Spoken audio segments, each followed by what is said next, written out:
Yeah, yeah. Let's go. Yeah, yeah.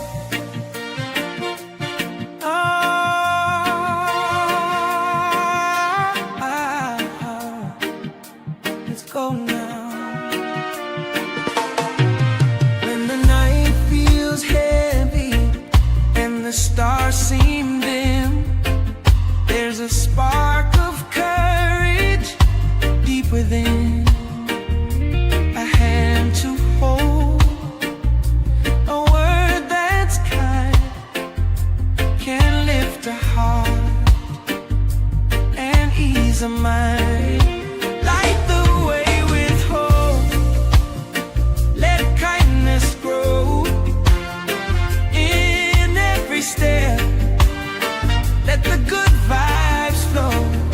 Together we rise with a brighter day. Hearts full of love, we'll light the way. When the road is winding and dreams feel far,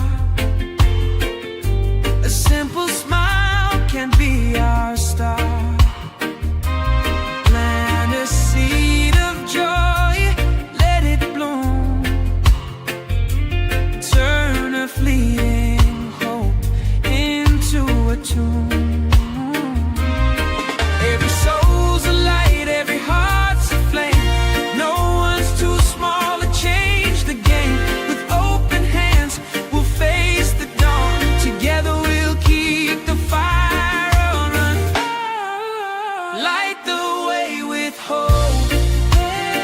Let kindness grow in every step. Let the good vibes flow. Together we rise. What is up, everyone? Welcome back to another episode of Aloha Friday, and happy Aloha Friday, everyone. We've made it to the end of the week. We are here. It is time to relax and chill, guys. And no, I am not D. I'm Hinano right here, guys. Psych! I got you. So I am actually taking control of the stream today, as we do have the kid or our son, because our child decided to bail on us. She's going to go hang out with her friends. But that's okay, guys. Thank you so much for joining us. If you're watching now on the live or on the replay, guys, we do have a community hangout, and we already have guests tracking in right now. We're going to beam them in just in a bit, but I have D right here. D, are you able to talk? Hey, I am ready to talk. Yeah, anytime. I'm just not sure if I'll have someone else talking at the same time sometimes, but we are here. Yes, it is Aloha Friday. Happy Aloha Friday, everybody. Thanks for joining us. There he is. He's growling, grunting right now. He's saying happy Aloha Friday too in his own way. But yeah, I'm excited to talk with our guests who are in the studio and just kind of see, where people are, where their heads at, what they're up to today, since it is the end of the work week and kicking off the weekend. So yeah, I'm excited to talk with them and see how their day was. Yes. But guys, before we get started, this is a sponsored stream. So shout out to our sponsor, FANABLE, right here, you guys. And what is FANABLE? Well, it's basically, if you hate dealing with shipping and eBay fees, guys, well, FANABLE is for you. They vault your graded cards and comics in a secure Brinks facility so you can trade them instantly, just like stocks or crypto. Buy, sell, and flip without ever touching a bubble mailer. For more information or anything like that, guys, go to fanable.io and sign up for an account. And if you guys have any questions, guys, please feel free to DM us. I'm literally constantly watching that project. In fact, I want to show really quick what I was able to score, you guys. I'm really stoked on what I got here. I know people are tracking it right now, but I want to show right here what I was able to get. So, and this is shout out to Slops because I heard this was his. But this is the first appearance of Robbie Reyes. I got this in the secret kiosk yesterday. And I'm stoked. Whenever I see something that I like, I'm one of those guys. I'm the guy that, if the cover resonates with me, it may not have any value. I'll keep it. I'm the worst hoarder, and D knows this because I've got a ton of comics behind me. So let's go. Shout out to FANABLE right here, guys. And we'll get more into that a little bit later. And before we get our guest in, guys, we will be right back after this commercial break.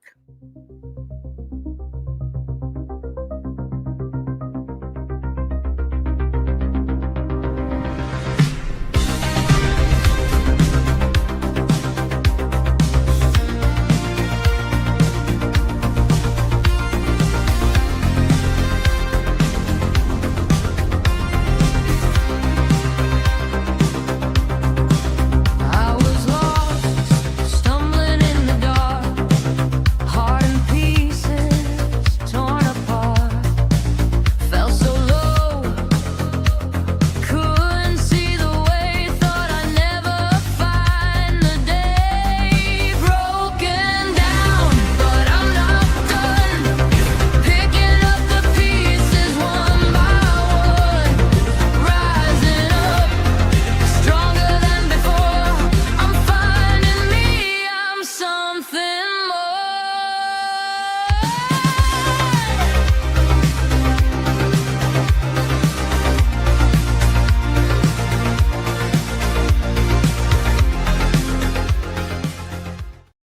Oh, that's right, guys. We are back on the 7th floor on Sunday, and I can't wait to review episodes 3 and 4 because we did that last week Sunday, episodes 1 and 2, and I was chomping at the bit. And I know Slider is tracking in; he knows what I'm talking about wanting to talk about 3 and 4. But not to mention, guys, we're gonna have 2 special guests join us. We're gonna have Omi-wan as well as Tails.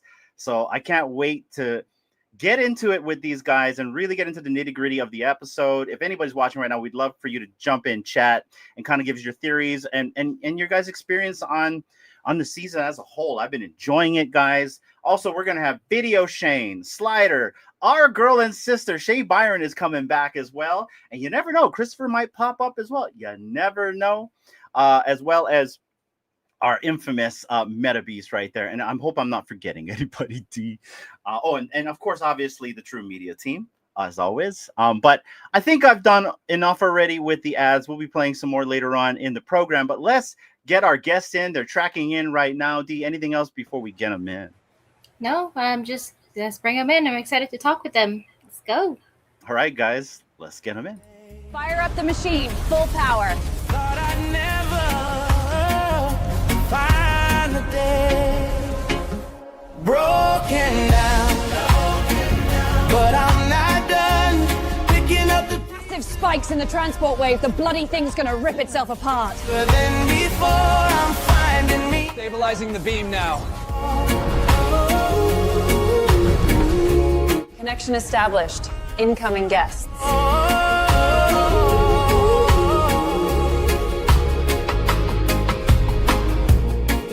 Every step feels heavy, slow. What is up, everybody? The guests are here. We have Slops from FANABLE. We've got Poof from Cryptoids, and we got our man Slider from the 7th floor. Guys, thanks for joining us. What's up? We'll start with you, Slider. What's up, everybody? Yeah, don't worry about me. I think I might have a little transporter psychosis here.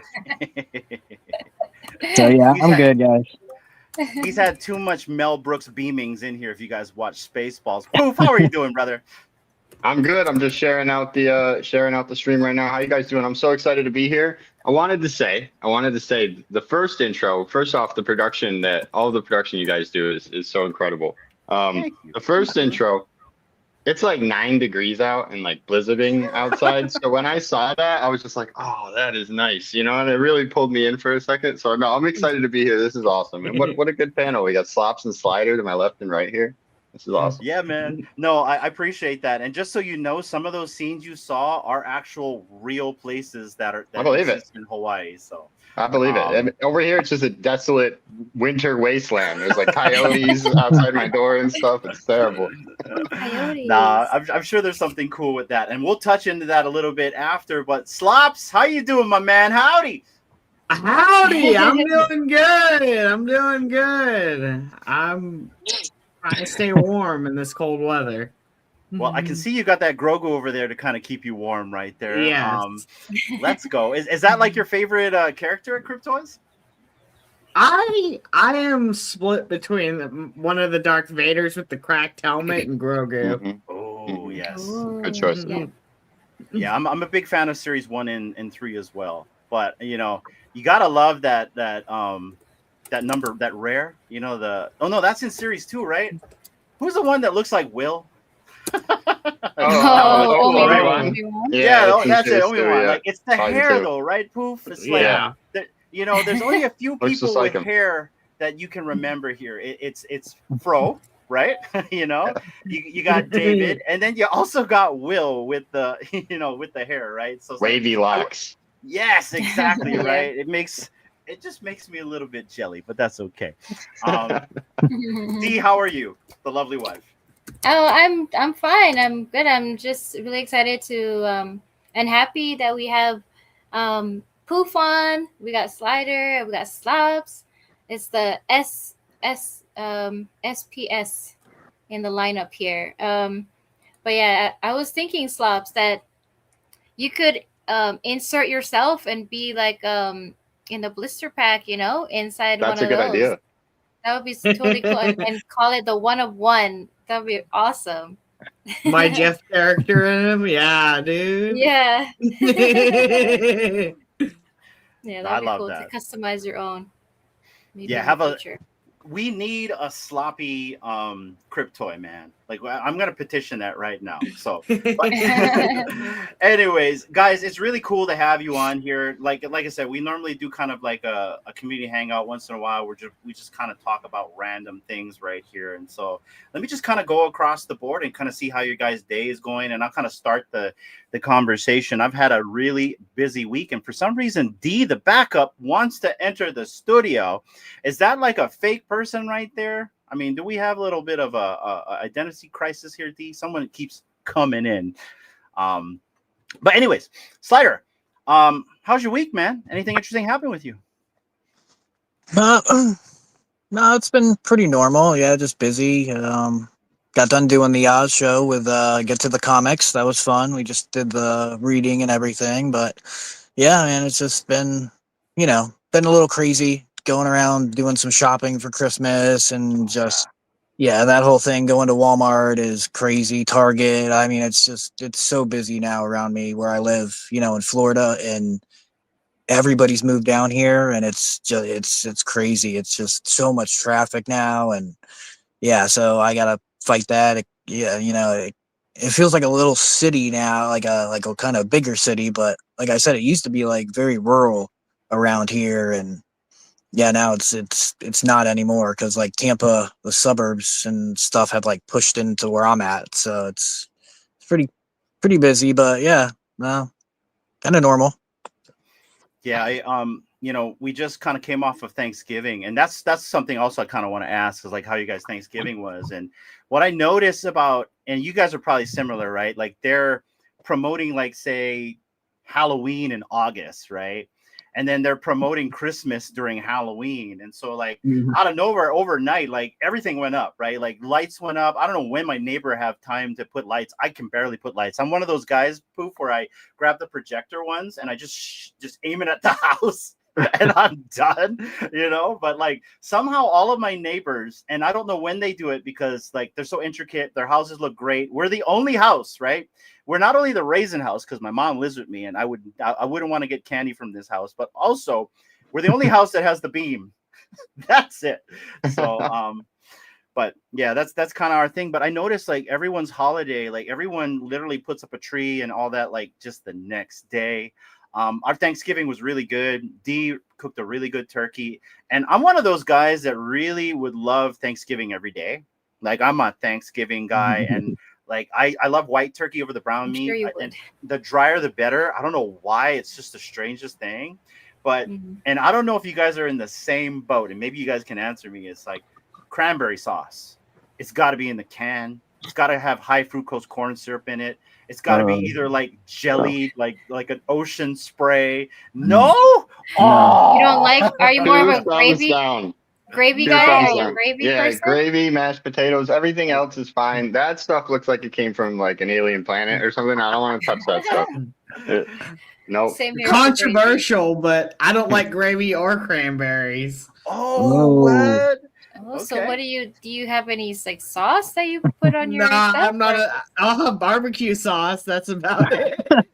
Barbecue on your turkey. Hey, barbecue turkey. Let's go.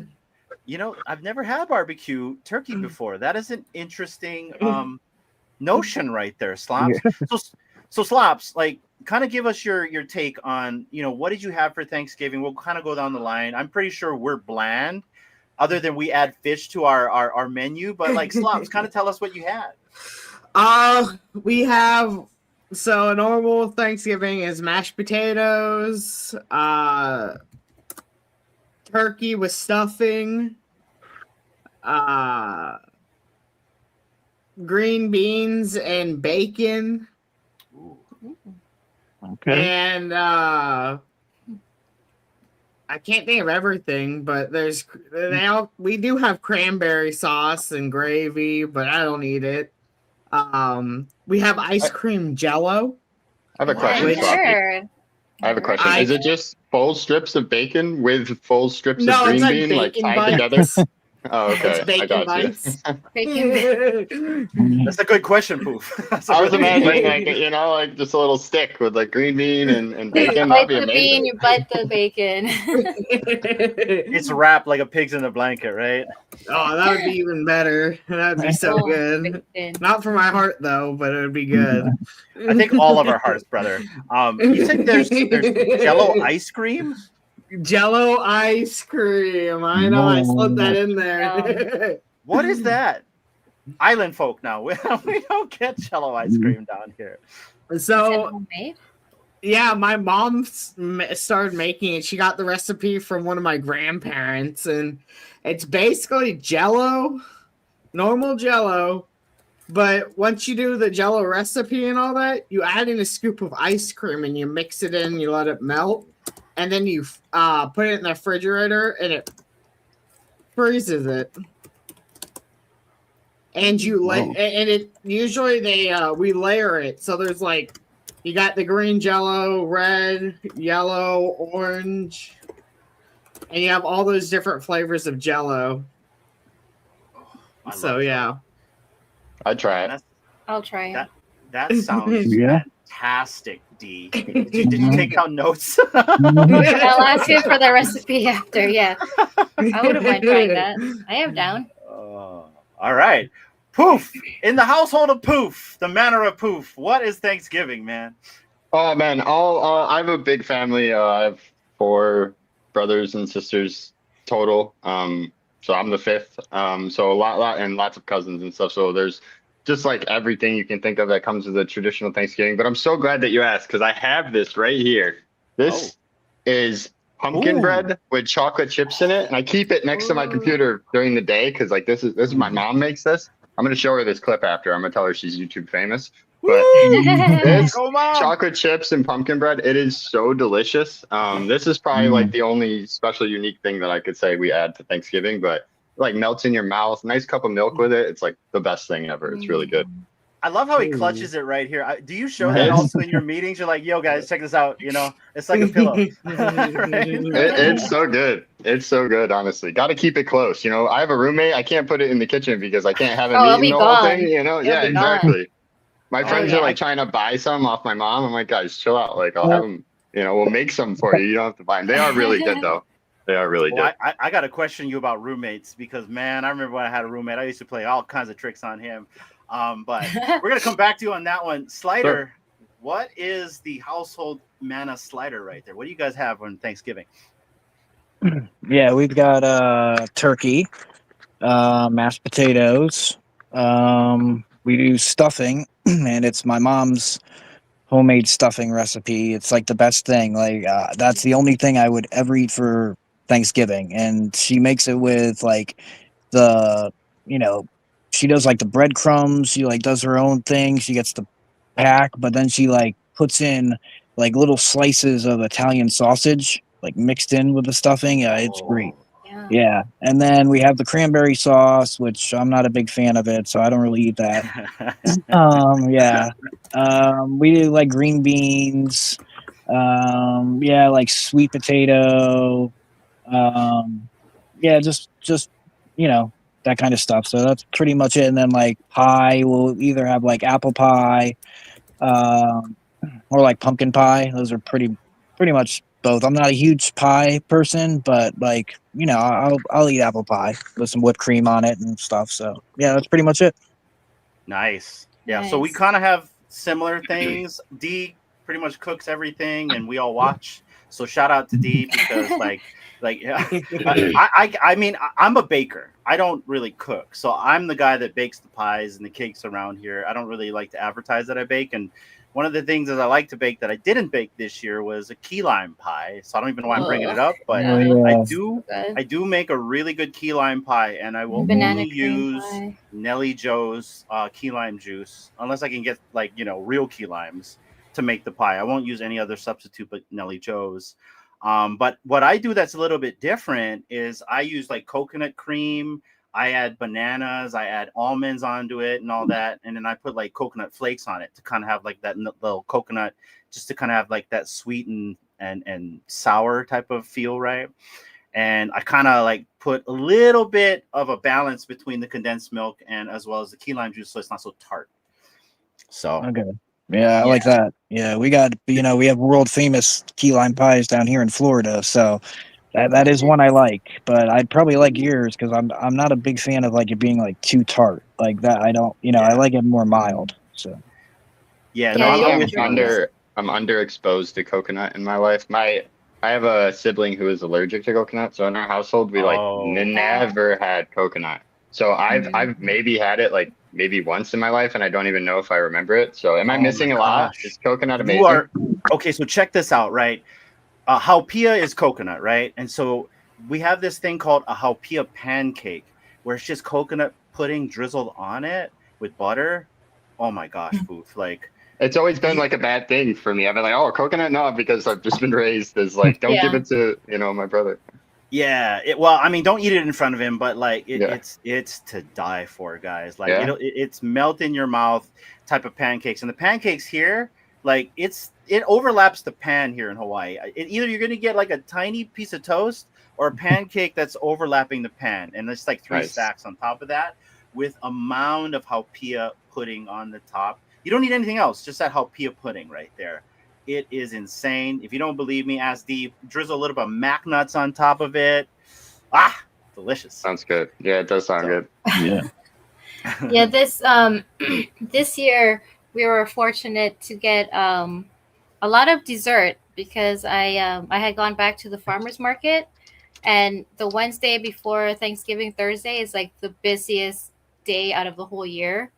Like people are just wanting to get like herbs and everything to make, food for their family.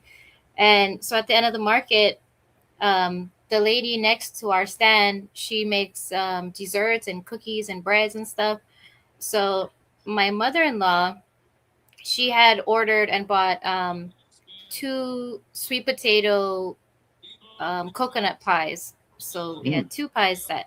And then she got like a Costco sized pumpkin pie for free from her workplace. And then when I went to the market, the lady next to us, she gave me a pecan pie as well as a cherry pie. These are all homemade. Five And pies then so far, right? yeah, and then she gave us a loaf of her banana bread is so good. A loaf of Oh, banana bread and two bags of dozen cookies each. So we Wow. we went from two pies to like so much dessert, but it all like just disappeared. I was Yeah. like, oh man, because I love pumpkin pie the day after or like the days afterwards, but there was none to be found. So yeah, I love like one year I actually attempted to make a sweet potato coconut pie, like totally from scratch, and that was really delicious. But I was like, I don't know if I want to take the time to actually make it, and then everyone just gobbles it up in 5 minutes. So yeah, yeah, that's the thing. I feel bad for her because it is like assumed she's gonna cook the dinner every year, and she does a really good job at like making that assumption right and doing it, and like we're all here cheering her on, like, what do you need us to do? You know what I mean? Yeah, Like, they what do do you need? help. They Peel do peel help. potatoes. What do you want? Yeah. Right? Like, put Yeah. us to Cut work, the right? onions. You can cut the Yeah, onions. yeah. I usually have Miss Punchline cut the onions. I'll stay away from the onions. But another thing we didn't mention is for our meals, besides the traditional food, we also add a lot of like seafood into our Yeah. dishes. So we have like raw Korean fish. salmon, that's raw salmon that's kind of cut up, and it's poke style, ahi poke. We have what they call kimchi mussels. It's kind of like a sea limpet, and it's mixed with green onions and also like kimchi sauce. And what else do we have? We had Your baked salmon. D makes a baked salmon, and normally we try to get our salmon from the farmer's market guy. He actually brings them in from Alaska, and so my daughter loves it. Like, that's all she ate. She didn't eat any turkey. She ate all the salmon. And so it's Yeah. like roasted potatoes on salmon with cilantro, olive oil, and all types of stuff. And at one time, It's guys, pretty simple, but it's really good. it is very good. But yeah, that was kind of the consistency of our Thanksgiving. A little bit different than other people, but Yeah. always Sounds say. great. Sounds great. Yeah, sounds good, man. I like salmon. It's one of my favorite fish. Yeah, me Yes. too. Another Yeah. controversial thing. I don't like fish. But And it's okay. You're the shark. Come on. Fish That I can are understand. friends. Preserve friends, not food. Vegetarian shark. I can completely agree. Like, for us, and so that's kind of the thing, right? Like, so like a lot of people are like, man, you guys eat fish. I'm like, well, we're literally surrounded by body of water. So Right. it's like, I mean, like literally, some people were like playing in their creek or riding their bikes in like some like dirt road. We were in the ocean. Like, literally, like when I got off school, I used to go to the ocean. I used to go dive. That's instead of playing with like, goat or something like that, we played with little reef sharks and stuff like that, eels, and kind of played around the ocean. So I grew up with a lot of fish in my life. I used to free dive a lot. So that's kind of how my childhood was, is like my backyard was the beach. I mean, the beach is literally 15 minutes away from this house. Trust me, we don't go to it as much as we should. Like, I think the last time I went to the beach was 3 months ago, Oh wow. even though it's right there. It's kind of that thing, right? Like, I'm sure it's snowing outside for some of you guys, and you're like, forget it. You know what I mean? Like, I've done it, right? For D and I, we're going to be like, we'd love to go over there, right? Yeah. And I'm sure for the first week, like, this is great. You know what I mean? I love this, right? But we don't live there, right? So, Right. We I could always digress. leave. Yeah, Shout when out you to have to Pro walk, Comey. when you have to walk a dog like 4 times a day, and it takes like 20 minutes to get, just because you got to put on an extra pair of sweatpants, you got to put on 2 yeah. extra hoodies. It's like 9 degrees outside, winds blowing. Like, it gets 9 very degrees? old. Very, yeah, it was 9 my when I woke up God. this morning. Yeah, it was Get out 9. of here. No. Yeah. Yeah, no thanks. I can't do anything less than 42. That's been the coldest so far that I've done. And my was dog last like year. loves it. So it's so hard Yeah? for me to like be out there and like not freeze to death, because I just want him to enjoy it. So yeah, it's a weird Yeah. dynamic. Come on, Dad. Let's go outside in the snow and freeze. Yeah. I had a buddy. So they sold their house, I want to say maybe 3 or 4 years ago. It was probably 4 years ago. They did really well in the stock market. So they sold their house for like $1 million here. And it was one of these plantation homes that they bought for like maybe $250K, like 5 years prior, right? And so they made out, and then they ended up moving to like Ohio. And he told me the first year he moved there, he's like, man, it takes me half an hour to go outside, only to be out there for 10 to 15 minutes. And I went right back inside, right? But just because they were getting cabin fever, right? Because they wanted to do something. And I just thought to myself, I'm like, why would you do that, right? Or like a pipe burst, and like he has to deal with that, or he has to like make sure like his pipes don't freeze or something like that, right? And it's like, that's an interesting concept. That is our like our part of, like, everywhere you live there's something, right? So like that is our something, it's like we could kind of freeze up here, but that's like, we don't get like hurricanes and like earthquakes. Really, you don't get like any of that, like we don't have volcanoes or anything. We just get real like tundra style snow sometimes. And obviously all of our cars are like adapted to it. Everybody drives like SUVs and 4-wheel drive, and so it is a decision to live up here for sure. True. You know what I love about that concept is we have snow here, and people don't realize that, right? So everyone's something we kind of have a little bit of all of that here yeah. because it does snow here, and people don't believe me. You have to really Google it. Does it snow in Hawaii? And a lot of AI is going to tell you, yeah. So we've done it all, but I think the one thing that really you guys don't have here is the volcano. You know what I mean? It's like, and it was an interesting concept. I remember maybe 2 years ago we had an eruption, and I believe Mauna Loa was going off. So not only Kilauea, because we have like different, we call them maunas, mountains right here, right, that are active, and this is the island that's active. It was going off, and I remember I had my DMs flooded with people like, "Are you guys okay?" And we really appreciate that, right? But for us, like, the volcano's been going off since like the 70s. You know what I mean? So it's like for us, it's like, like lava insurance is a real thing here, right? But if you tell people that, they're like, "You're joking. That's not real." I'm like, it is. It's a real thing. Lava insurance is real. The volcano's real. Fog. And fog is not like fog. Fog is really like sulfuric acid and stuff in the air, and it gives you headaches. And if you're not used to the fog, then, you're not going to do well outside. And we choose to live in this environment, right? Hurricanes. Yeah. So guys, between like July to September, you better make sure you got an action plan in case power goes out. You better make sure you have a Jenny. I mean, I've got like shelf life food here that lasts 25 years. But again, life we choose to live. Even like a crazy thing like a depression, right? Like, oh, there's a depression coming down in a cold front. Like, oh, what's that? That means that we're going to have a lot of rain, torrential flooding, and it's going to be very, very cold. And Hawaii can go from like, say, 80 to 90 to like 50, depending on where you are in elevation. And you get really cold really quick. And then in those areas of elevation where it gets really cold, it can snow. It can even hail over here because of the storm. So it's very interesting. I've been in 2 hurricanes before. I don't suggest being in one. It's a very interesting thing to see when you see palm trees fly past your house, and hopefully your house doesn't fly away with it. So I will say when I see anything happen in Hawaii, I'm like, I think you guys are the only Hawaiians I know. So I'm like, I hope they're okay. And I'm like watching a live stream of like the volcano. I'm like, I hope that's not their house right there, because that is you guys have no idea. I just hope you guys are safe, I really told her we should really go. Sorry. Go ahead. And there are 8 separate islands. So where you might see like, where it's like raining all the time, that's like at the top of the island chain in Kauai, where they have rain like all the time. And another place they have like the earthquakes affect them more because they got more high rises, more buildings. Or just like what do you call it? Yeah, just some have like active volcanoes, some don't. So we're not all just on one like long big island. It's all 8 you don't separate all live islands next to a volcano. Yeah. Not all of us. Not all of us.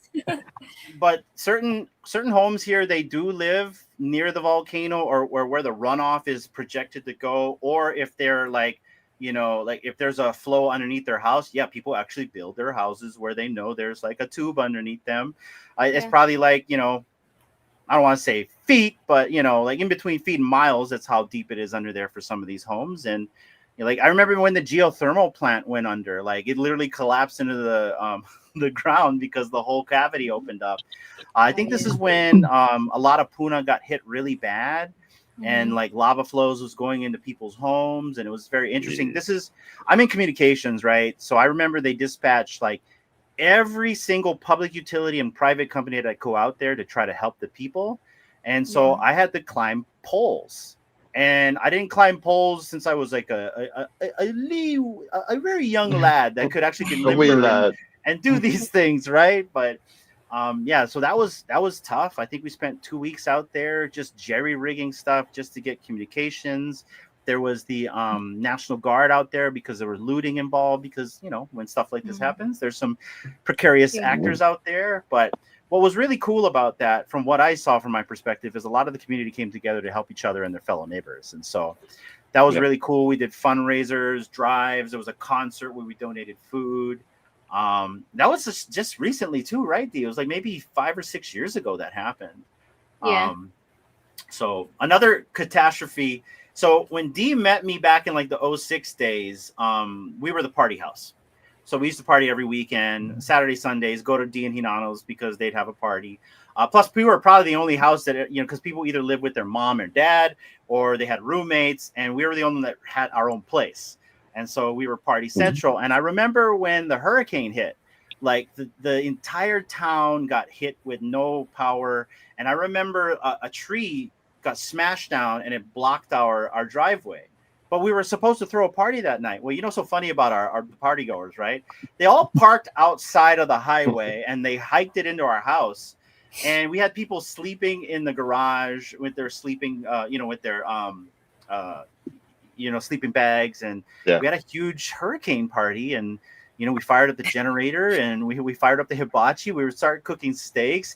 It was pouring down rain, thunder, lightning, and we're roasting marshmallows and having a sign logger and just being like, man, life is great. You know what I mean? And what are you gonna do, right?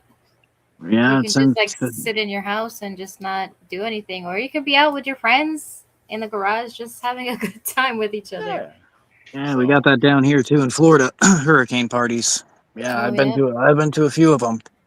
Right, like when I was in college, there was one that came by that was like a category 1, I think, and it kind of like just missed us, but like it was, we were getting tropical force winds and stuff, and everybody went over to my friend's apartment and they, had like a big party and everybody was there for, like we got there like hours before the hurricane was coming in, but then we all stayed, overnight and everything and ended up like missing us. We had like just, like 30 mile an hour, 40 mile an hour winds, which is not really anything, for here. I mean, because, some of them hurricanes come by and, you're getting like 100, I mean, like Cat 5 wind. Yeah, we've been lucky. Like where I'm at, it's kind of like more central Florida. So like we haven't had a direct hit here since like, I think like 04, 05 we got hit, but it like came across the other side of Florida. So it hit us, but it was like a category 2 but it came right over us. And, everybody lost power for like 5 days. Some people lost power for like 2 weeks, but, we were lucky, because we had a generator and, our area only actually lost it for like about 3 days. So, but yeah, I definitely know how that is, but yeah, it's crazy. Yeah, but yet we still go out and have a good time because like, during things that are stressful, the only thing you can do is to try to unstress yourself by trying to have a good time with the situation, right? So I got a random question for you guys since we're talking about catastrophes here. What is something that you've kind of been through that you don't think anyone else has gone through before? And let me start. So D and I was in was it a 6.8 earthquake, D? I think this is when D and I first met. This was back in like 2006. When we literally first started dating, and we were at my boss's house. He was away with the ex-wife at the time, his wife, and they were in Vegas. So we were partying because that's what we do, right?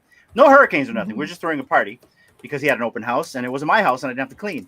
And we had a huge party. The house got trashed the night before. We spent all morning. Like I remember, we were feeling like crap. 3 a.m. to like maybe 5, 6. Cleaned the whole house up, spick and span, mopped it, everything, even cleaned the toilet bowl. We get out into my Tacoma and we go and sit down and we're about to leave. And next thing we feel shaking. I'm like, what the heck is going on? And like our truck's just doing this, right? But then we see everything outside. If you guys ever been in a earthquake, everything moves like this in an earthquake. Like the houses were doing this, the poles were doing this, the road was kind of shaking and you could see it cracking. And people's cars were bouncing up and down. Well, we're bouncing up and down, but we're in a Tacoma. It's got really good Bilstein shocks. So we didn't really feel a lot of it. And that must have lasted for like a good 2-3 minutes. D, we're just doing this, like shaking. Yeah. And I'm like, what is going on? There's an earthquake. And then once it's done, everyone runs out of their house. I'm hearing people, oh my gosh. And you hear like, alarms going off because of the cars. And so my coworker runs out. He's like, oh, Hinano, are you guys okay? I'm like, yeah, we're fine. We're in the Tacoma. You know what I mean? Bilstein shocks. We didn't feel anything, right? And he's like, my goodness, the house is trash. The window's broken. My friend's big screen TV had a big Vio projector TV, fell on the ground. Another friend was sleeping on the couch. The whole window broke and it got all over him. Like the house was completely trash. It was like a total like before and after, like totally different. Yeah, it's crazy. a 6.8 earthquake, guys. Like, it's scary stuff, right? And so we're like, okay, crap. I'm calling my parents, make sure everyone's okay. My mom's freaking out. You know, one of them was in the commode when it happened. I won't say who. So I feel bad for that person because the floorboards are going up. Yeah, You know it's what like I an mean? old house that they Yeah, lived it was in, an a old single house. ply house. But you know, so our first thing is we had to go check our family. But before we left, the aftershock came, and that's when we saw the road start cracking apart. Like, it ripped apart while we were trying to drive, and this lady runs out and stops and hits the truck. She's like, "Oh my gosh, there's an earthquake! Get to safety!" I'm like, "Lady, we're in the car." You know what I mean? You get It's like, where is safety? Like, Right. where Right. was the safety you're talking about? But it was almost like, you know, movies where they have like natural disasters in movies and everyone's panicking and like stuff is just like in the background like going off, and I'm just like, holy crap, yeah. I'm like living in a movie, but it's like for real. It's And crazy. my only worry, and she knows this, I was very materialistic. I had this really badass computer that I built on Oh my my own, God. and Yes. I didn't want that thing. I didn't want the monitor to get broken. I just bought one of those big Trinitron monitors, and I'm like, I was so worried about the monitor. So I'm like, when I get home, we gotta check the computer, right? And sure enough, everything's on the ground but the computer. And I'm like, thank you, goodness. You know what I mean? Because, like, Yeah. you know, forget everything else. As long as I got my computer and I can still connect to the internet. But we Yeah. get home. My roommate, bless his soul, he goes to the house we came from, and he helps my coworker clean the house, but he doesn't come back home to clean our house. And so D and I start cleaning What our a house, guy. Yeah. and we had glass, everything everywhere. Then we went to my parents, and then so D worked for the local supermarket, and so she got called into work, and it was very interesting because Oh yeah.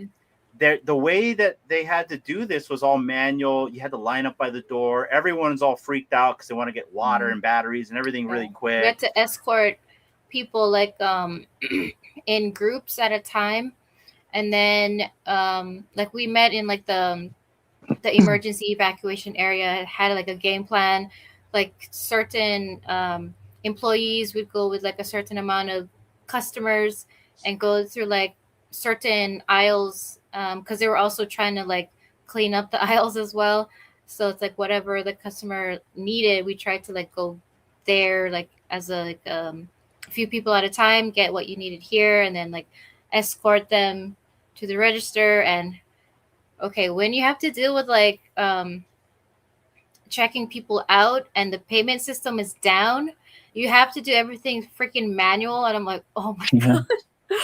Okay, so I did learn something in school that came in handy finally.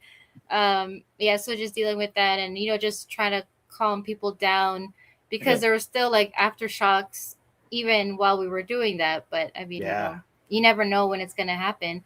So yeah, I mean, the day went on, people got their stuff, and yeah, I think I was there for quite some time until the evening, just trying to help people get you know, what they needed, like the essentials for their families and stuff. But yeah, that was like a interesting life experience for me. That's crazy.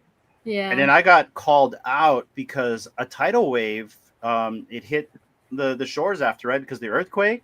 And so a Mhm. lot of the resorts, they got decimated, or at least the shoreline area. So like say Four Seasons Resort, the Marriott's, all their bungalows that were right by the ocean, all got hit. And so that was an interesting 3 to 4 months of restoration, as well as just kind of getting comms back online because, you know, I do a lot of networking and IT work as well. So like, just imagine trying to deal with like salt and ocean water and trying to make electronics work. So Right. I hope to never go through that again, guys. But that's our kind of crazy catastrophe, you know, other than the missile coming here, right? What about you, Poof? It has to be winter related. I haven't really traveled around a lot, but I have been in, you know, people around here when it gets snowy and the roads get crazy, people tend to drive very for themselves, and it gets very crazy on the roads, especially during storms and when visibility is very low. So I've been in like a few pileup situations that I've narrowly escaped. I've spun out, going down steep hills with guardrails in front of me and stuff. Luckily, I've like never really been in any serious injuries or anything like that. And I'm not a bad driver or anything like that. It's just the situation that we find ourselves in. I used to work at a hotel and I used to have to work very early shifts. So usually before the snowplows would get out. So we'd always find ourselves, I had a girlfriend who also worked at the same hotel. So we'd find ourselves in very hairy situations driving to work.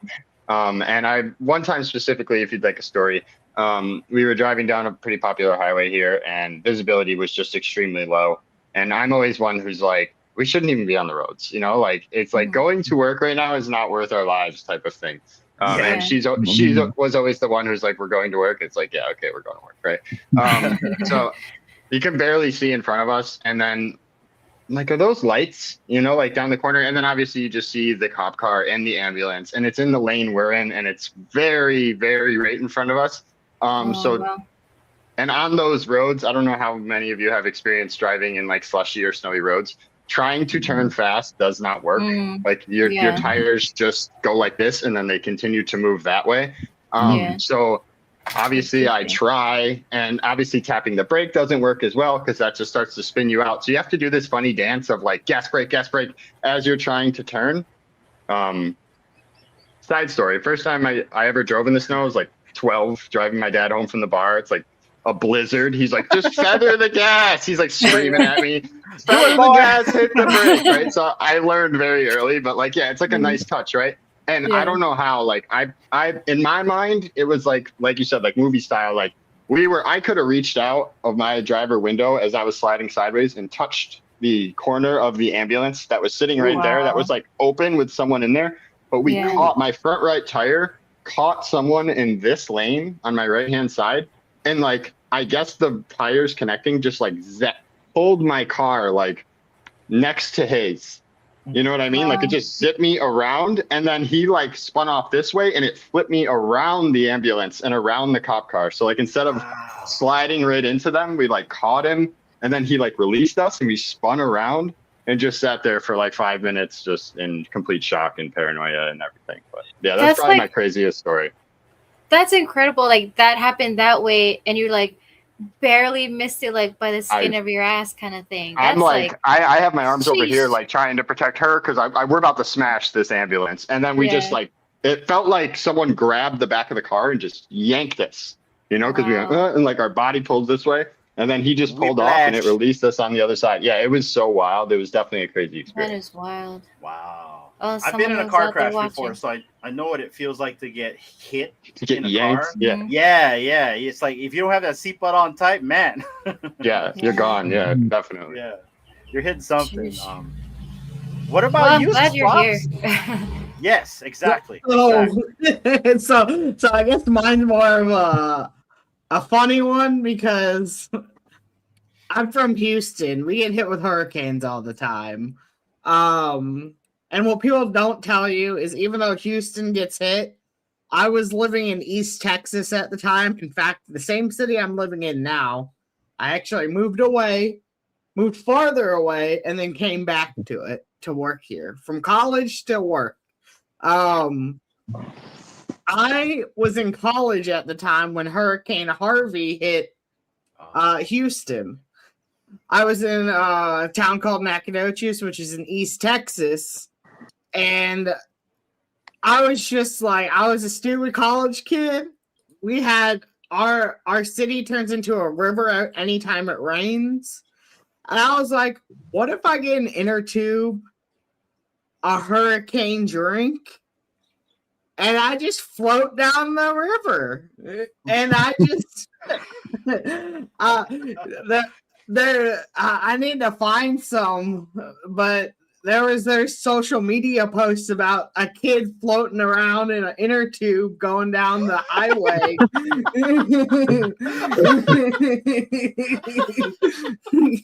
Because I was just like, this could be fun. You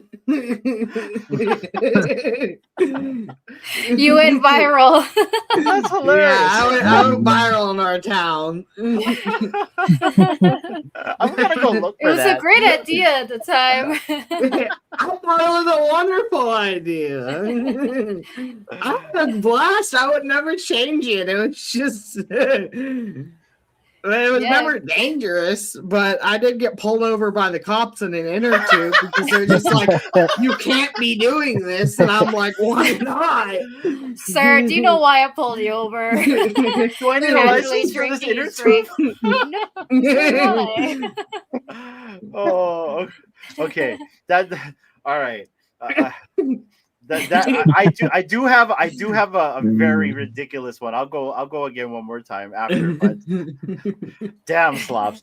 Slider, go ahead, man.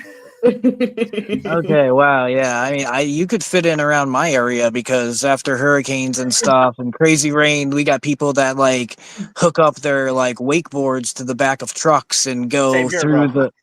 go through the Same here. through the road. So yeah, I mean that stuff happens around here. There's definitely people with inner tubes and like boats they take out, and yeah, it gets crazy.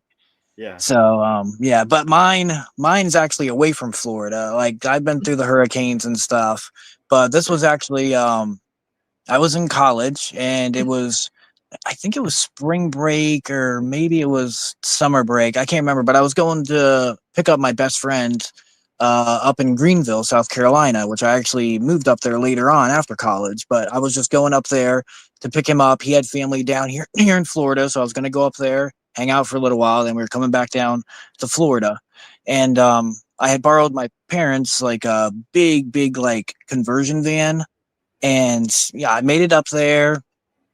I got him, and it was kind of later at night. You know, we left. I can't remember, like maybe like 5 o'clock, but we're coming back through like 85, and I think we were either hitting Atlanta or we had just passed it. But like we were going through like a more mountain area, and all of a sudden, like I heard over the radio like something. It was like something about a storm, and I wasn't thinking about it, you know, because like I'm from Florida, we get crazy downpours. I've driven in it forever, but like I start seeing the storm, like, and I'm driving right into it, and I'm like, okay, well, whatever, you know. I was at that point, you know, I'm younger, I'm like, whatever, you know. So so I get into it, and this thing is like downpour like crazy. Okay, now I'm like on more of a back road, and it's just it's like the wind starts up, and then I turn the radio on because I'm like, okay, my friend's sleeping in the back on the little bed couch thing that they have, and I'm driving, and I turn the radio on because I'm like, okay, this seems like it's pretty bad, and the radio is like breaking up, and all I hear is like extreme weather, seek shelter, tornado in the area, and like this, you know, they don't get that many tornadoes around there, right? And it's at night. It's pouring like crazy. The wind is getting so bad that I'm literally like getting blown off the road, but it's like a road where I can't pull off. There is no pulling off. Like there's no shoulders. Like it's more mountain like road. So I'm just going through it because it's either like I'm going or there's nowhere to stop. So I'm like yelling back to my friend. I'm like, hey, wake up. Like, you know, we're probably going to die. And all of a sudden, this huge branch literally flies by the front of the van, like just like something you'd see out of a movie like Twister. Then all of a sudden, like the wind is blowing so bad that it's literally like creating twisters out of the rain in front of me. And I'm like, at this point, I'm driving in the middle of both lanes because there's nobody else on the road. I'm the only one. Like I can't see, and I'm getting blown so far back and forth. I just decided I was going to drive in the middle of just both lanes. And yeah, so I mean, we made it out, but like that was probably the craziest thing I've been through because I literally thought I was going to die. Like, and it was crazy because I'd never been through a tornado because we don't have those in Florida, and you know, it wasn't a big one. I think it ended up being like a E1 or 2, like, but it came right through that area. So yeah, I mean, like that's one of those where it's just like I probably should have died, because if I would have got blown off that mountainside, it was Oh a yeah. long way down. I And know what you nobody mean, probably though. like knew we were there. That's crazy. Driving at night when you can't see in front of you is like the worst. With the rain and the lights are, if there are Yeah. lights, they're reflecting off the water on the road, and it just makes it worse, right? It doesn't Yeah. help. You're just waiting for you're Yeah. waiting for like something to happen. So I totally hear you, Slider. 100%. And then those people turn on their highlights and like, no, don't do that. Like, Doesn't help, right? you're like making it worse. Oh Right. man, yeah, that's crazy, Slider. Yeah, What about you, D? that was nuts. Well, I think just the one that you said. Like back home, we have a lot of typhoons. So I've experienced a lot of like our roofs. Like everyone builds their houses right back home in Yap, and so it's probably like not the best job. As long as the ceiling is not leaking, you're okay. And a lot of the roofs were like what do you call it? Those what do you Thatch? call? Well, thatch, but also the roof. It's like the aluminum. Metal. Yeah, Like a tin metal. roof? Yeah, like Tin a roof? tin roof. Yeah. Yeah. And so we used to always get like a bunch of typhoons come through where it would just rain. Everything was like on ground level, so it was like just people build their houses on the ground. It's dirt, unless you have like cemented like foundation, which was not a lot of houses in our area. And so when it would rain, everything would just flood. So it's like you always had a chance of like your stuff is probably gonna just float away into like the rivers or end up eventually in the ocean. So we had this huge breadfruit tree in our yard area, and we had just built our house then. Like it might have been like 2 or 3 years that we had built the house. And so this huge breadfruit tree was in our yard, and like I'm telling you, it's like as big as like a building, like an office building. It was a huge breadfruit tree. And so I just remember being a kid, the winds would come, the rain would be falling, and we're like trying to like escape, I don't know, somewhere, because our roof is like flying away. And this, all I remember was like this, all the breadfruits were just falling down. And so we're like trying to like run underneath this breadfruit tree to like escape. And you're just getting like pummeled by breadfruit. And like on our way out of our dirt roadway, we had 2 coconut trees on either side of the road, and all the coconuts would be falling, so you had to like watch your head, make sure you don't get a nut fall on your head. We had like a bunch of fruit trees that were just like falling, but I remember the breadfruit and the coconuts, and like we had pigs, and they were like wild, like, trying to secure your pig when they're like trying to like run away, because it's like they also want to find shelter, but where are they gonna go? They're just gonna run around like without, like chickens without their heads on, right? Oh yeah, we had chickens too, so they were like it was crazy. But I mean, thinking about it now, it's kind of funny. But when you're like less than 7 years old and you're like, we have it happen a lot of times, the typhoons, but it just seems like every time it's like news, like, oh my gosh, we're gonna die. And then you have like lightnings striking like trees, and like huge mango trees just breaking in half. Yeah, it's crazy. And then you have earthquakes at the same time. And what was like what we used to do, and I don't know why they did this back home, was every time there was it was an earthquake and thunderstorms, you could hear like people screaming house to house. I don't know if that's like their way of like telling people they're okay, but I remember like our neighbor would be like, "Woo!" and I'm like, and then the other neighbor would say the same thing. I'm like, what is like going on? But I think that was like our way of saying, hey, like, you know, here I'm accounted for kind of thing. I don't know. We didn't have like telephones, right? And so that's kind of, I guess, how we had to like tell Sound the people alarm. we were okay. Sound the alarm. But yeah, it was just crazy. So like when I moved here to Hawaii and we had the same thing, like not typhoons like we had back home, but like earthquakes and thunder and lightning. I'm just like, oh gosh, I'm like getting PTSD here. But it's not so often, so I'm thankful for that. But yeah, nothing too drastic, I don't think. Just Mother Nature just doing her own thing, and I just happened to be there. Yeah, not as eventful as all your other stories, but that's my story. I think we all kind of have like, different funny stories or crazy stories. Maybe one day we'll tell the story about the day the missile almost blew us up, but that's probably for another time.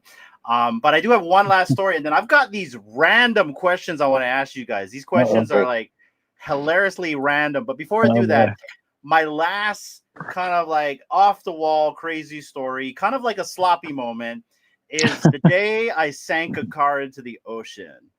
And I've told this story maybe once, and I'll give the very short version because I don't want the girl to know that I'm here. But way back when, in the way back when machine, we used to do like services on people's cars, right? And so there's one girl that dropped off her car, and the only we did the service for free for her because she had a bunch of girlfriends, and we were a bunch of youngs. I was single at the time, and we were just trying to, find our BAEs, as Randy likes to say. And so we we fixed this girl's car, serviced it, everything. She calls him, says, "Yo, I'm so sorry, I can't make it. I'm gonna be hanging out with my boyfriend." I'm like, "Yo, what?" We never heard anything about this boyfriend. We didn't even know you had a boyfriend, right? And so already we're like, what? And so we decided, because we're stupid teenagers, that we're going to go drive her car. And so we went on a joyride into the back streets, and we were just jumping the hills and having a good time doing fishtails. I mean, obviously, if anything broke, we'd fix it, right? We were just kind of like frustrated with the moment because we were misled. And so after that, we went down to the harbor area. We had some fun, and we saw some friends. So obviously, when you see some friends, there could be some festivities involved. And I know we're on YouTube, so I'll just leave it at that. But we ended up at the harbor, and this is after my friend who was driving went through sobriety and passed. That should have been the sign to go home. We didn't go home, and I had a bright idea, guys, and I told my friend, "Hey, let's put the car on the boat ramp and let's burn rubber."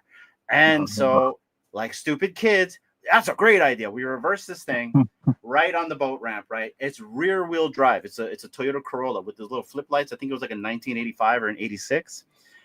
And so we reversed it, and he starts fogging it to a point where it's like digging a wedge into the ramp, which is what we really wanted to do, right? And we're like, okay, let's get out of here. And so we start trying to drive slowly out of there, and the car is just slowly sinking back. We're like, right? And at the time, we're like, oh crap, the back wheels are already touching the water. That's a no-no right there. You're kind of screwed, especially for a wheel-wheel drive car. So my friend's like, hold the brake, right?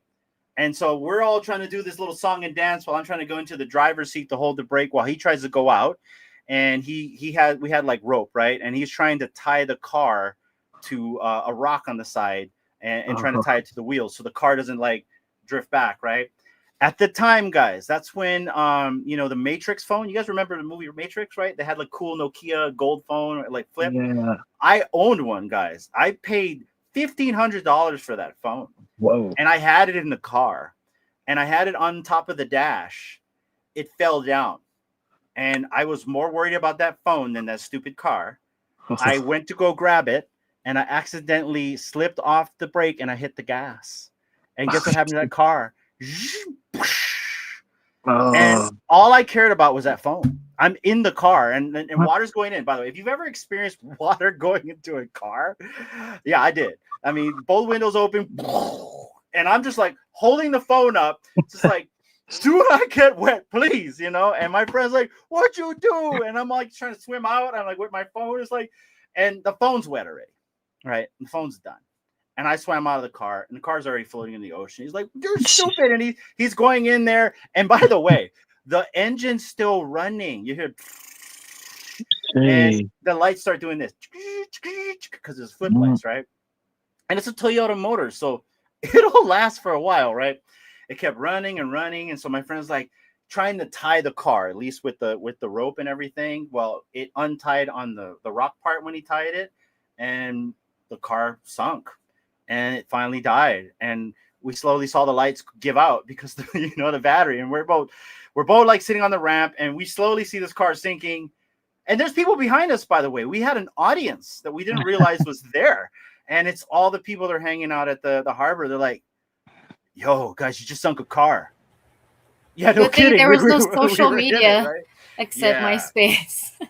So yeah, good thing there's no social media. We didn't have iPhones at the time, Nokia. And I watched that car sink, and by the time that car sank and those guys were able to call their friends with their Nokias, we had like a bunch of people just like, "Yo, I heard there's a car that sunk here." And I'm like, yeah, can you see it? And so sunk a car into the ocean. And at the time, we tried to get those guys to drive us to a phone. None of those guys were going to help us. I'm like, "Why can't you guys drive us to a phone? Why can't we use their phone?" They wouldn't let us use their phone. I'm like, so we ran to the nearest convenience store, which was like maybe, I want to say, half a mile away. And I'm running. And I remember telling my friend, "Man, I'm going to have a heart attack. Just keep going," because I had so much going on. Like, I just couldn't breathe already, right? And I'm like, and then so we finally get to the store, and literally, like, the store is closed. There's a payphone there. Yes, kids. At once upon a time, we used to have payphones around here in the United States. And it was a quarter still, and I literally had 2 quarters. So I only had 2 chances to make a phone call. First person I call is the one guy I know that has a tow truck, everything. He's the guy we call. His wife picks up. "Hey, we need so-and-so to get here." "Oh, I'm sorry. He's not here. He's in the other side of the island." I'm like, "Don't hang up. Please don't hang up." Because she was about to hang up because it was super late. "Can you please call anybody? I mean, is anybody there? You know what I mean? Like, anybody for us. I only have another chance to call somebody. Please don't hang up." And the wife was so upset that I called so early. She hung up. And so I'm like, I had one last person to call. And the night before, he got arc burn, so he couldn't drive. But he was my friend who was my accomplice who helped me sink this car because, we're together, right? So it's our fault. We called him.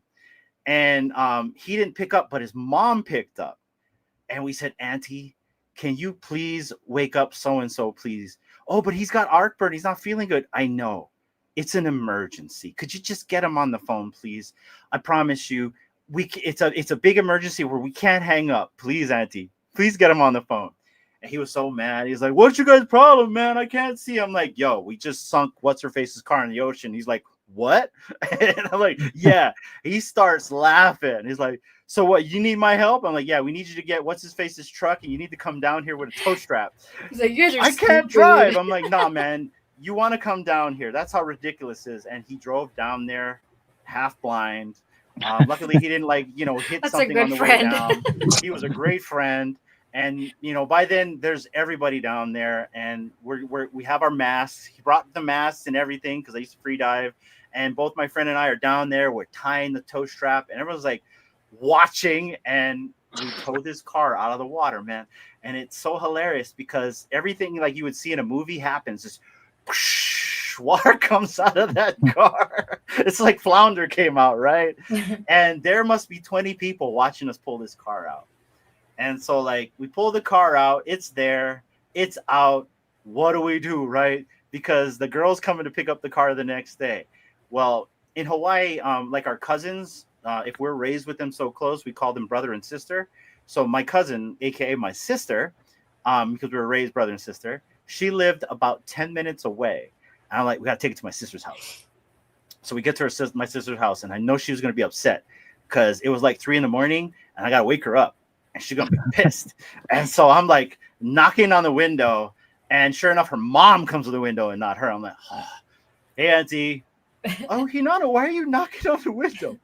"Well, I'm trying to get a hold of someone. Yeah, I'm trying to get a hold of her. You know what I mean?" She's like, oh, okay. And she wakes her up and she's just grouchy. And I'm like, before you get mad, look to your left. And she looks and she's like, what happened? You know what I mean? Because the car is covered in like all kinds of kelp and crap. And we tell her the story and like, I get a slap in my face. You're stupid. Oh my gosh. What are you going to do? Oh my gosh. You know, you're going to have to pay for this car. I'm like, no, can we just stash the car here? We'll be back in the morning. Trust me. And so we left the car there. She was mad because she was the accomplice. So I have friends that are mechanics. They were, you know, we had my one friend that was visiting from UTI. It's a mechanical, you know, academy. He's good with electrical. I had another friend who was good at mechanical. We'd have everyone come down to my sister's house at 7 a.m. Everybody worked on the cars. I'm drilling holes in the floorboards to drain out the water and then restitching the carpet, right? Because like, you know, you could reglue it back in there. So we reglued the carpet, like shampooed the carpet, everything, left everything open, even put a dehumidifier over there, did the works, got the lights to work. It's a Toyota, drained the motor out of the motor oil and the ocean water in there.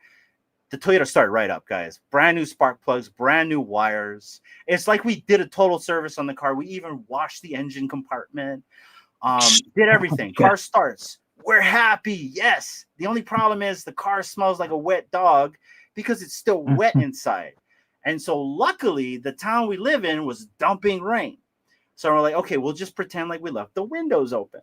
So we left my sister's house. She's like, you guys are so lucky. This is dog doo-doo that you guys are able to get this whole thing working. We're driving up the hill because there's a long hill to get back up to where we live. And the car starts stalling. And I'm in the car with my friend. I'm like, what the hell's going on? And we're like, no, we didn't drain the tranny. The transmission still had ocean water in it. I'm like, no. And it's automatic. And so we pull over on the side of the road. We knew what the problem was. We literally drained the transmission right there on the side of the road. And we had somebody just go and grab some Lucas, right? I mean, you even know what Lucas is. It's kind of like really thick transmission fluid. Yeah. And so we really got that so it would stick with all the gears and everything. And we kind of mixed it with tranny fluid. Man, we put that thing in. And when you push the gears, it was so tight because of that Lucas. But it grabbed every gear and it picked up the car and it drove. We dropped it off, left the windows open. It was pouring rain. And we dug out and we went to the other side of the island. We went and stayed at our friend's house. And we ignored her calls. Left the keys in there. The next day, we answered the call. She's like, hey, yo, I just want to say thanks. You know, she tells us, oh, thanks for fixing my car. It runs great, but you guys left the windows open, man. And like, it just smells like a wet dog. And it might have done something weird with the lights because the electrical is weird. But like, you know, yeah, just want to say thank you. And like, yeah, no problem. Yeah. We'll talk to you later. Like, we're dismissing her. Like, you guys want to hang out? No, we're going to go hang out with our girlfriends, right? Like, deter the whole situation. God. And we never heard from her ever again, guys. Like, she never called us back. Watch, you're gonna get a call after the show. Well, yeah, I doubt it. I didn't mention any names, and I look a little bit different. You know what I mean? I'm a bit more fatter in the face, so hopefully that'll deter me, right? But Hanano, I didn't have Hanano admits multiple crimes on my live stream bingo card.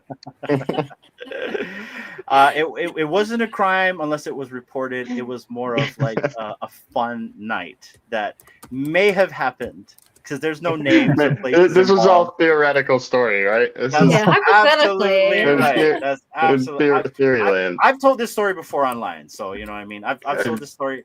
And he's perfected the way he tells I haven't told anybody what it is, no who it is, anywhere. or what's it about. Right, exactly. I mean, for all we know, not financial advice, I'm fibbing. So we'll leave it at that. That's funny. But anyways, before I ask you guys these random questions, because like I said, we're just kind of shooting the stuff here, guys. I will be right back after this commercial break.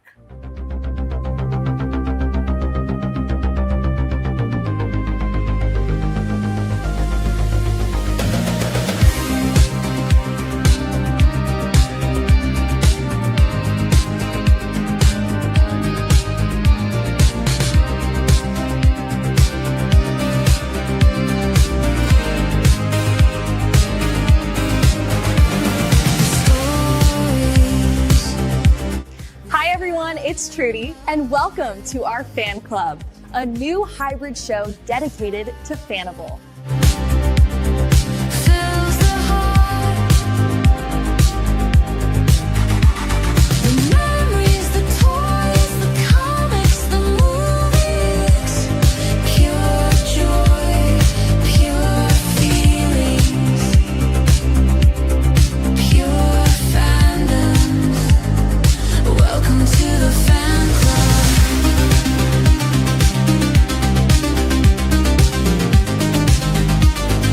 Welcome to the fan club.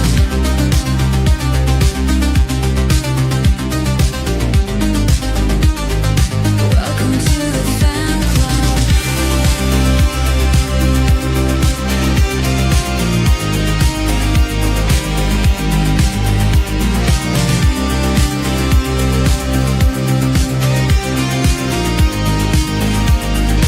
Welcome to the fan club.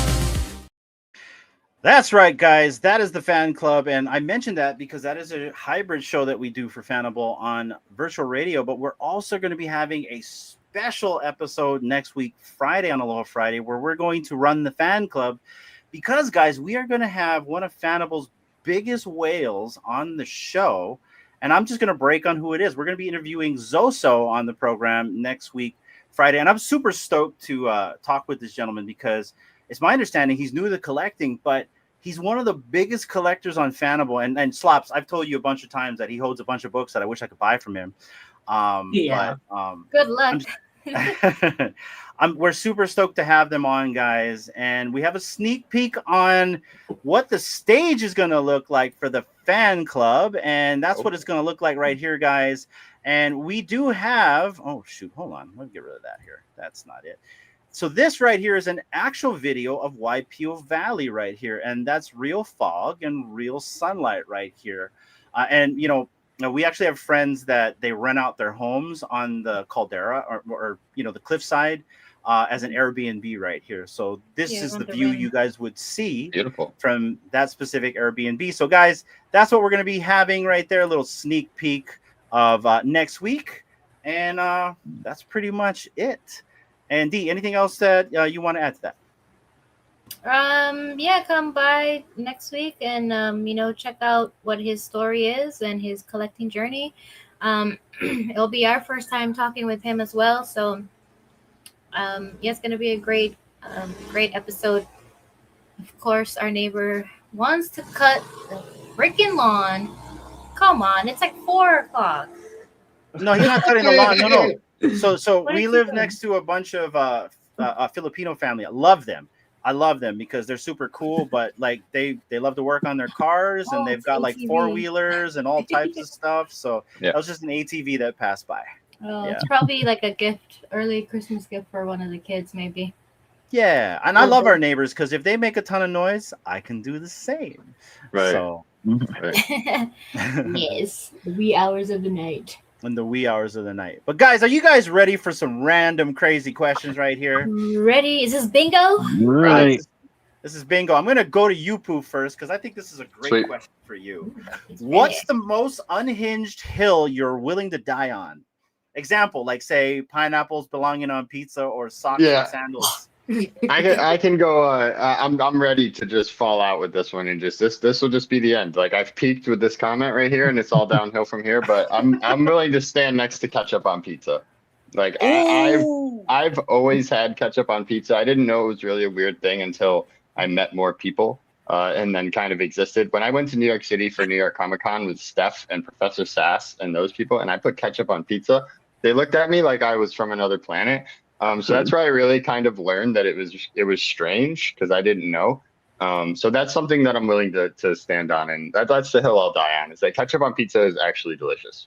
So is that also with the marinara sauce or without it, and then you put your Yeah, own like ketchup sauce? Pizza, just give me a slice of pizza and give me a bottle of ketchup, and I'll just put a little ketchup on the pizza and eat it. I'm gonna see It's what Dr. Strange says in the comments because he's from New York. It's And like a he's- nice, cool, like because the pizza's hot and cheesy, right? And then like the ketchup is cool and like kind of sweet. So it has a nice. I could see Hanano like, No, you're gonna no. I'm gonna tell you something. I am with you. Yes. Here's Let's go. why. Yeah. Let's go. This So yes. day. And you brought this up. I remember you bringing this up in somewhere else as well. But here's so hear me out. Saloon Pilot crackers, right? It's round. It looks like pizza crust. I used to make my own homemade pizzas. I used to put the ketchup. I used to put the Kraft There you singles go. now. Kraft Mhm. singles, and then I used to put either Portuguese sausage or ham or anything like on there. No pineapple, by the way. I'm not a pineapple guy. And I used to nuke that. So I am accustomed to ketchup on pizza. Yes, doctor, Yes. I am too. So I can stand on the Yes. hill with you. He did not think that was going to come out of my mouth. huh, No, Dee? but I am willing to give it a try. I will try something new at least once. That's my It's that motto. high fructose corn syrup in there. It's like that cranberry sauce. That's what I'm saying. It makes it sweet. Yeah. Yeah. Okay, I'm what, gonna have to give that a try. what about you, Sloppy? A hill you're dying on? A perfectly cooked steak doesn't need any seasoning. Ooh. Wow. Okay, so have you made such an exquisite thing before? No, I'm Does this not thing exist? a chef, but I have had a professor who died on that hill, and I had him cook it for me, and it was the best steak I have ever had, bar none. And Okay.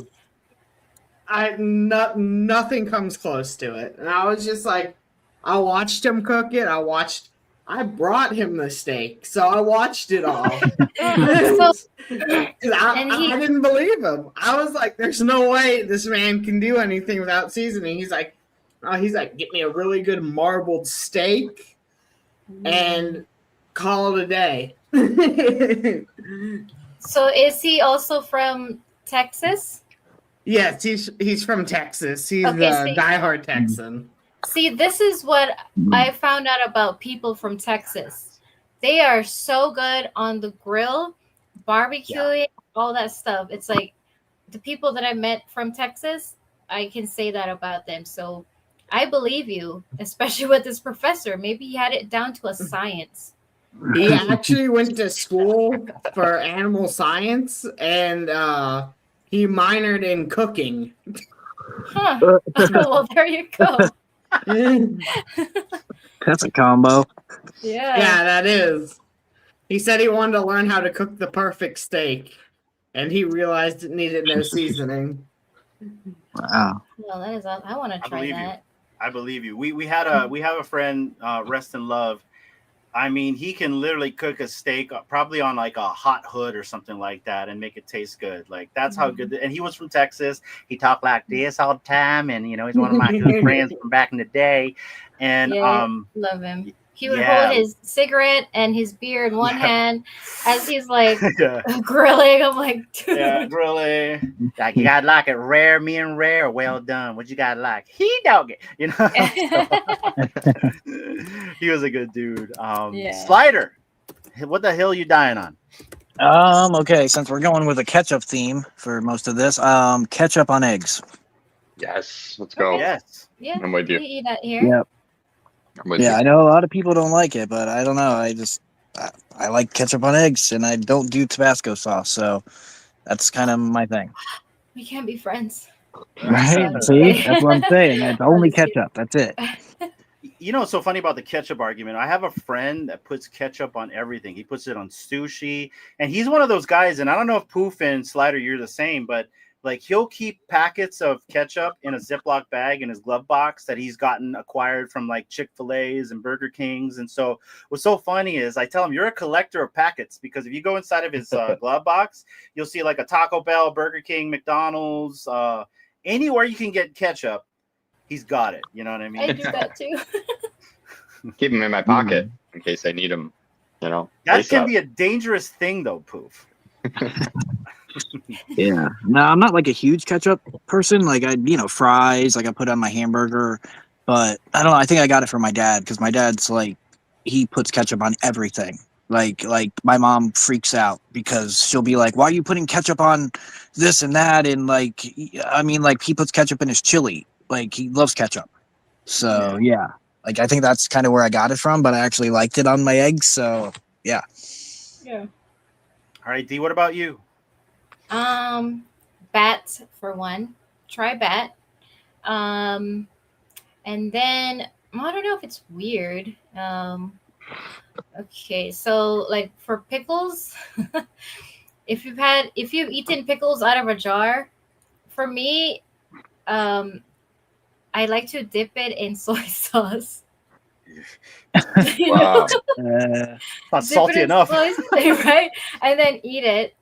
Maybe add some Tabasco. And then another thing is, okay, whenever I have like hot dogs, it needs to either be like barbecued where it's like charred and black on parts of it, or just like broiled in the oven or in the pan, and it has to be like, it needs to have like black spots on it. If it's like Okay. a raw dog, I don't do those. And then the dipping sauce has to be no ketchup. I don't like ketchup in my hot dog with the bun thing. So it has to be mustard mixed with Tabasco. You mix it, and that's your perfect dipping sauce for hot dogs. Nice. Yeah. Little char. I know what you're saying. Yeah, it needs to have like that grilled taste to it. Yeah. I don't know. Yeah. Yeah, I think that those are the only two. Well, I guess besides pineapple on the pizza, everybody knows me on this stream that I am not a fan of pineapple on the pizza. I don't know any Hawaiian that likes pineapple on their pizza. I mean, hey, to each his own. If you like pineapple on your pizza, cool. Not in my house. You can eat it in my house. I won't eat it with you. You know what I mean? But like mayonnaise on chili. I don't know if you guys are a fan of mayonnaise on chili, but I am. And like I'm a big on it or in it? Mix. Well, like depends. Like sometimes I'll like eat it and like like dip it in. Like you'll have like it's like whipped cream, right? You'll have a dollop on it. Take a little bit of that, and then you eat it with the spoon, or you mix it. Now, if you want to mix it, you're kind of going for the nachos thing, right? It's almost like sour cream. But like sometimes I want to like eat it like it's whipped cream, right? No, I don't do mayonnaise at all, barely. Yeah, I don't blame I've you. never It's made not good for you. mayonnaise. No. Interesting. Yeah, I don't like that in my chili. I looked at him so weird when he mentioned that to me. I'm like, what? You're weird. Hey, shout out to Vivi. I don't know if it's MC on my way or Flexi, but appreciate the retweet. And if you guys are in the crowd, come up, come hang out. Sorry, go ahead.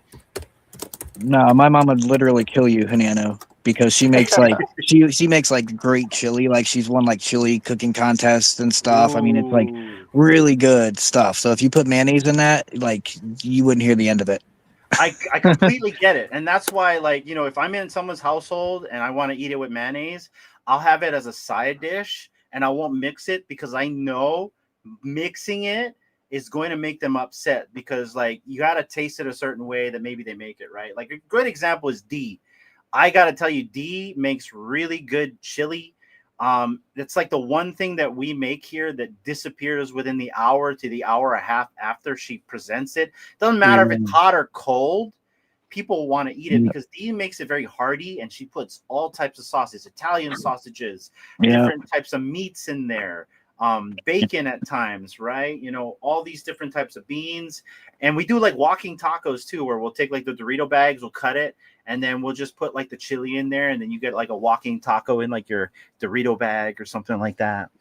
Yeah, and like me, I don't know about you, but I like my chili like thicker. Like I don't like a soupy chili. Like I like it like kind of like hearty, like you said. So yeah, that's how my mom makes it, and just she makes it with all kinds of different meats and everything too. So yeah. Yeah. I think for me, a lot of my cooking styles. I'm getting hungry too, brother. I've been hungry since the start of the stream. I think what kind of like my cooking style is I always have cooked big pots because I'm from a big family, and that's how we always used to cook was, you got to stretch it out or make it big so everyone can eat, and then you have enough for like the next couple days or something, and you don't have to like, just eat leftovers, and I'm used to that. But yeah, the first time with Hinano, I cooked like something so big, and it was just him, my cousin, and his roommate, and they're like, wow, that's like a she ton cooked of baked food. chili. Oh no, baked spaghetti. She made baked spaghetti. And I'm like, wow, this can feed like 20 people, and it's like 4 of us. I'm like, I don't know how to cook less than this. Yeah. I definitely understand that because it's the same way. Growing up, like I have like 6 brothers and sisters, and like the holidays and everything. But even like like one of my brothers, 2 of my sisters are like 20 years older than me.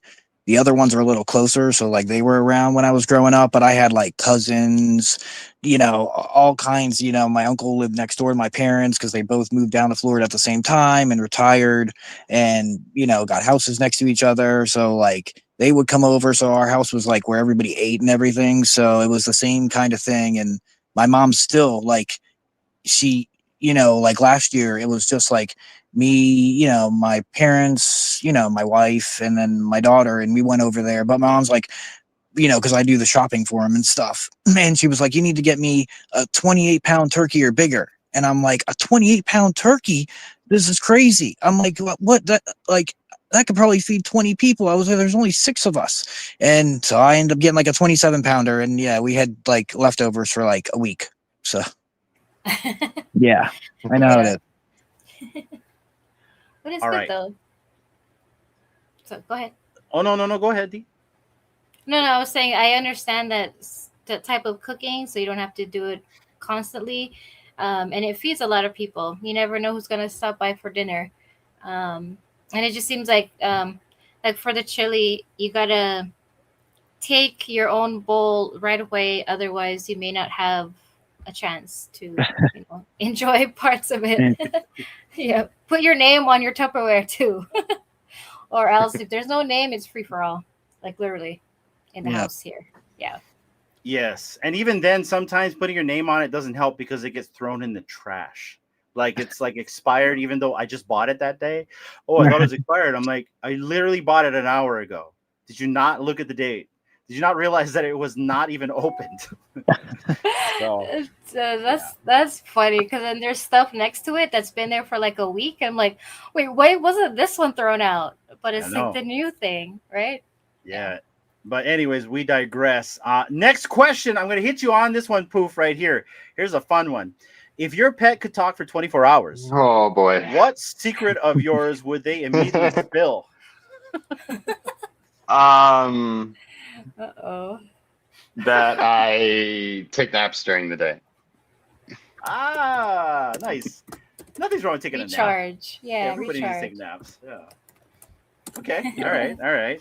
That was a quick and straight to the point one here. Okay, so same to you, Slider. If your pet could talk for 24 hours, what secrets of yours would they spill immediately? Oh man, I don't mind boy bands. Oh, Nice. Yeah. well then. Okay. It's like Mr. Backstreet Boy. Let's go. Yeah. Hey, I like Backstreet Boys, Yeah. See. and they've made a comeback, kind of. I think. They have. Yeah. Okay. All right. Slops, you're up. If your pet could spill the beans, what would it be? If my cats could spill the beans on me, they'd probably say I harassed them too much. Because I go up, I come home from work and I like chase them around, and I'm like, "Come give me some love." I think you got the wrong animal, man. You need a dog. Yeah. That's true. You need a That dog is for that very one. true. They're like, not right now. Come back in like 2 hours. They're like, "We have to take a nap, and we gotta watch you to make sure you're okay." That's what I love about cats, though. They're so low maintenance. I don't have to do anything. Yeah. At least for me personally, right? Like, and I get it. Like, dogs, they're more loving. They're your best friend. Cats are like, yeah, I'll give you my time when it's right, right? So, what about you, D? And I know our pets already. So, what do you think our pets would say? I think she would say, "What? You had another serving of that and you didn't invite me?" Yeah, I'm always like eating, probably when I shouldn't. But yeah, they'll spill the beans on that real quick. The one sneaking in there, throwing out the food and saying it was expired, but it's actually Yeah, it was been actually eaten. me. So, what's so funny about our cat, guys, is she acts like a dog. I've never seen a cat like this where they act like a dog. Like, she really is like my best friend. She'll follow me all around the house. She's the kind of the opposite, where like she really does want me to give her attention. And what's so funny is if you're not paying attention, you'll see this little paw come over your plate, grab something, and you'll see like just like a puff of like fur, like dig out with whatever, like a steak or a hot dog. And by the time you get to her, she's engulfed the whole thing.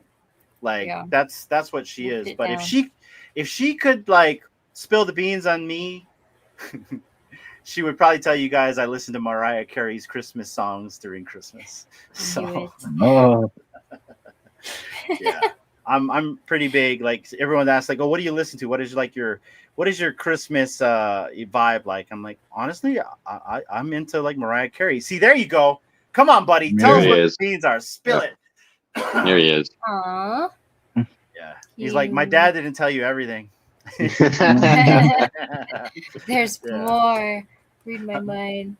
How much money you got? I'm gonna spill the beans right here, guys. All right. Next random question right here.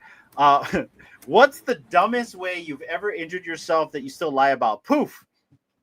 Trying to so I was trying to open a soup can one time, and you know how the tops are just extremely sharp. Well, it had like the littlest sliver left on it, and I don't know why, but I grabbed like a knife, and for some reason I was just gonna chop the last part of it, and I hit the thing, and it turned up and just went. I still have like a scar on my hand, and it just went like into my hand. Yeah, and then I like pulled it off and like. Yeah, I don't want to get, nasty, but it was nasty. Yeah, it was terrible. Oh, wow. And it was I was, that was back when I was in college and I used to drink and stuff. And I was very, obviously like all our stories, we were younger and dumber. Yeah. It was just like, I'm just going to try this. And then I wish the second I did it, I was like, I wish I didn't do that. Why did I do that? I'm so stupid. Then people are like, what happened? And I'm like, oh, the can, like it opened, like I'm not going to tell them I tried to, It was sharp. Yeah. You should have seen the other guy. Yeah. Oh, that's funny. I got one too. I got one up on you there, Poof. But Slider, what's the dumbest way you've ever injured yourself that you still lie about? Oh man. Okay. Well, it was college, right? And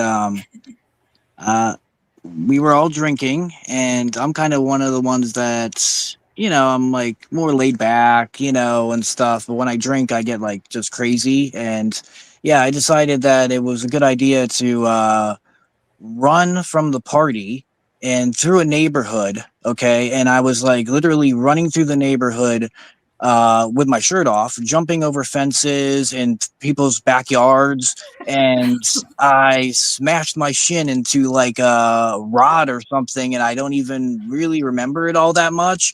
And then my friends found me walking down the road and like picked me up because they were looking for me, and they were like, what the heck happened? And yeah, I told them I didn't know, but then I actually had to go to my parents' house the next day.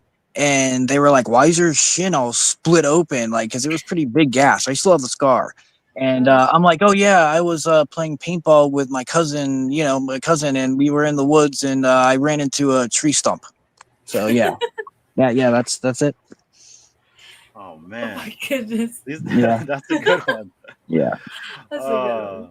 Sloppy. Look. What's the dumbest way you injured yourself? I don't hide any of my injuries because my parents believe everything, and they don't believe me when it's a serious injury. I've broken my arm on a trampoline. I've broken my arm on monkey bars. Oh I've left a huge bruise and burn on the center of my chest because I shot. Because during the 4th of July with Roman candles, we had car battles. And I got shot in this mat center with an artillery one. Oh, yikes. So, I mean, I own up to all my stupid ones. I don't have one that I'm just like, nobody needs to know that. I'm just like, yeah, I was that dumb. I'm that dumb. I'm that guy. We've all been that guy or girl, man. We all have. Yep. Oh, D. What's the skinny? So this was like really stupid. And when I think about it, like after the fact, I'm like, man, I could have done this like a totally different way. But I still have my scars on both kneecaps and both my elbow caps from like 20 years ago. Yeah, so the house when I lived at a different town, we had a house and there was like a little like I guess like a little hill where you could there's like two exits. So either you could go drive downhill to get out or uphill and there's like another way to go out. And so I used to have this bike that every once in a while the chain would like come out. And so when your chain comes out, like you literally can't pedal, you can't brake, you can't do anything. And so I was on the top of the hill of my street, and our one of my neighbors had this dog that was just like vicious, and it somehow escaped. It like got out of whatever gate or whatever. And so I was coming down the hill, I was like, oh, okay, cool, I'm gonna like go fast. So this dog starts chasing me, or I think it's chasing me. It's coming after me, right? And I'm like, oh crap, this dog is. So I'm like pedaling, and I'm almost to my house, and my chain stops work. Like it comes out of the thing, and I'm like, oh my god! And this dog is coming after me, and I'm like, I'm gonna do like in the movies where you just tuck and roll. So I did that. And I was like Superman, to where I met the sidewalk, and I skidded, and I skidded here, and my kneecaps, because I was like, I Superman that bad boy. I got up, and I'm like, okay, I can't cry because this dog is still after me. So I grabbed my bike, and I'm like walking with it to my house. My mom is still at work. And for the people that know me in real life, my mom, like, even though I got hurt, she would still like get mad at me because of the way I did it to get hurt, kind of thing. So I was like, I got home, like, okay, I gotta clean myself up before she comes out and sees like all the blood. And so I went, I cleaned myself up, and I'm like, okay, it's not that bad, all this blood, but my skin, my kneecaps. Okay, I don't want to get gross you guys out, but We haven't eaten yet. Yeah. So there was like no way of hiding it. So I had like band-aids all over my kneecaps, and like one here. And so when she came home from work, and I had a time to go and put my chain back in to where it would work, and then I tucked it away in the garage.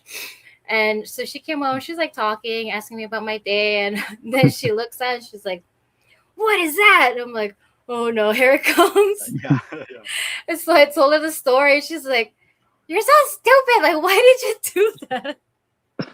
Like, I'm like, I don't know. I thought I could, like, the tuck and roll would work, but in order to do that, you have to like tuck and actually roll, not just. So, yeah, that was my story, and I still have my scars till today. And now I will not ride a bike down the hill because I'm like, I have PTSD over chains coming out of the chain thing. So, no bikes for me. I'm just gonna walk or catch rides or drive. But yeah, long story short, that was my stupid moment. Okay. Well, I got one where I fought with a tow truck, and so dude. and so basically I'm with two of my friends. One of them is Ned Flanders, and that's what we call him because he looks like Ned Flanders, right? So my one friend and Ned Flanders were with me, and we're walking at the corner. There's a 7-Eleven right next there, and usually we go to the 7-Eleven and they have like comic books. They had like old arcade games like Fester's Quest and all that. So we go there, hang out, get some Jolly Ranchers, right? And so we got our Jolly Ranchers. I'm sucking in my Jolly Rancher, and we're staring at like our comics and our cards, just stuff in our hands, right? And I'm just not paying attention, right? And so next to the 7-Eleven, there's a mechanic shop. And so they got cars in the yard, and they got this big tow truck, and it's flipped the other way, right? Where the little hook is in the back, right? So I'm walking with my friends, and we're walking past the tow truck, right? and I'm not looking. I'm just walking straight ahead, la la la, like nothing. And I walk right into the hook of the tow truck. And I just remember feeling like it hit my face, and I saw just lights. Boom. I wake up, and I'm on the ground, guys. And my friends are like trying to wake me up, like, hey, are you okay? So the truck knocked me out. I have a black eye, and it scraped my face because when I fell down, I scraped myself, right? So it looked like I got into a fight. And I'm like, hey, do I have a black eye? And D knows why I'm asking this question, right? It's like, yeah, man, it looked like you got punched in the face. I'm like, great. Because if I go home looking like this, my parents are going to think I got into a fight, right? And the one thing that in a Hawaiian household, like, you know, if you're going to get into a fight, one thing is don't start it. But if you are in the fight, make sure you end it and make sure you don't lose, right? And so, like, we're all looking at each other because they all know my household, and they're like, yeah, you know what's going to happen, right? My parents are going to think I fought with one of you guys. So who is it? Because I don't want to tell them I walked into a tow truck. Because even more so, I'm really, you're not going to see me, right? Like, but if I tell them I got into a fight, it's going to be different, right? You know, different cultures, right? And they're like, well, I don't want Uncle to think I fought with you. I'm like, come on, just take one for the team. One of you guys act like you fought with me, right? And so Ned Flanders acted like he fought with me. So I went home. And like I said, everything. And I made sure and try not to go see them or anything. Like sooner or later, I'm not going to see my parents. I go shower, everything. I'm hiding in the room. I put a hoodie on, everything. I'm watching TV. I'm watching TNG Slider. And like, you know, and my mom's like, hey, you want to eat dinner? I'm like, no, you know, I got my hoodie on. And she's like, whatever. And they're literally not paying attention to me until I try to go to brush my teeth to go to bed, right? Go to brush my teeth to brush my dad, to go to bed. My dad sees me at the corner of his eye. What happened to your face? I'm like, ow. And I take off like, yeah, I got into a fight. What? Who'd you fight? I'm like, oh, me and Ned Flanders. What? Oh my God. Take us, we gotta go to his house right now. I'm like, no, we're not going to his house. No. We gotta go to his house. We gotta go talk to him. I'm like, no, Poor we're Ned. not gonna go talk to him. No. Did you win? Yeah, I won. I don't know, man. Let me see your face. And so they're looking at my face, guys. It looked like I beat up, right? Like I got a big fat eye and I got like scrapes on me, and like, and I my poor friend, like give him credit because like he took one for the team because sooner or later he did have a talk with my dad. Oh man. He's like, yeah, we got into a fight because like he took the last comic. We came up with some excuse, like we took the last comic something book. Believable. Yeah, you know what I mean? And like we What got a into friend. a fight. What a and, good friend. yeah, and like because he's looking at my friend, right? He's like, you don't have a black eye on you, but what happened to my son, right? And still till this day, I'm not gonna tell them that I got into a fight with a tow truck and I lost. That's great. That's great. That's a great story. It's a terrible story. And I still have the scar from falling right here on my right on my eye. So that's something that will live with me till the end of my days. Guys, we're getting close to the 2-hour mark. Usually around 2 hours, we kind of get out of here. Yeah, exactly. So guys, I'm going to ask you guys one more question, and then we're probably going to get out of here. I really want to thank you guys for hanging out, as well as the people hanging out in the chat. I do have a really cool one right here that I'm going to hit you with, Poof, and I think this is a very fun one right here. Poof, if you have to explain your job to a 5-year-old in one sentence, what would it be? Man, if anyone who ever has seen the show Mythic Quest, yes, I have. You go into the basement with Sue, and they bring the girls who code into Sue, and she's basically like, well, she's like, I'm basically the community's mom, and she's like, if you ever been so mad that you ever so mad at your mom that you want to scream into the pillow, I'm basically like the community's mom and the pillow. And I thought that was like, I thought that's like perfect. It's like so hilarious for like what community management is. Like, yeah, I would say that I'm like the community's mom and the pillow they scream into. That's a good one. I like that one right here. If you want to share. Oh, okay. We'll do that after Slops for sure. All right. Slops, you're the next one right here, my friend. If you have to explain your job in a sentence of 5-year-old, what would it be? My real job or my FANABLE job? Anyone you want to pick, man. grow chickens would be my main job, and inspire a good community would be my second job. Oh, I like that. That's a good one, Slops. There you go. What about you, Slider? Explain your job to a 5-year-old in one sentence. Oh man, I don't think I can because my daughter still doesn't understand it. So, yeah, she tells like her teacher asked her this, and she was like, "Oh, yeah, he just doesn't have a job. He plays with toys." So yeah, so basically, I would say I sell cool toys and collectibles and comics and cards, and I have my own business, and yeah, that's what I would say. But like I said, my daughter still is like, yeah, you need to get a real job because like you don't go 9 to 5 like mommy does. Like you don't. And I'm like, yeah, but not all jobs are 9 to 5. So yeah, I've and she lives with me. So I don't know if it'll be that easy, but yeah, basically that's it. Nice. D, I already know what you do, but what would you tell the boy? I have a high stress level job where I am needed 24/7, and my boss is very demanding between the hours of Sentence, not a paragraph. Oh, I am a caretaker for a demanding boss. I guess for me, mine would be Dad's on TV. And there you go right there. And then the last question, the most for random questions tonight, Poof. This one's going to you. Ooh, which one do I want to give him? There's a few right here. All right, here's a good one. What's a movie you pretend to hate but secretly watch every time it's on TV? Oh man. Be honest. Pretend to hate. Probably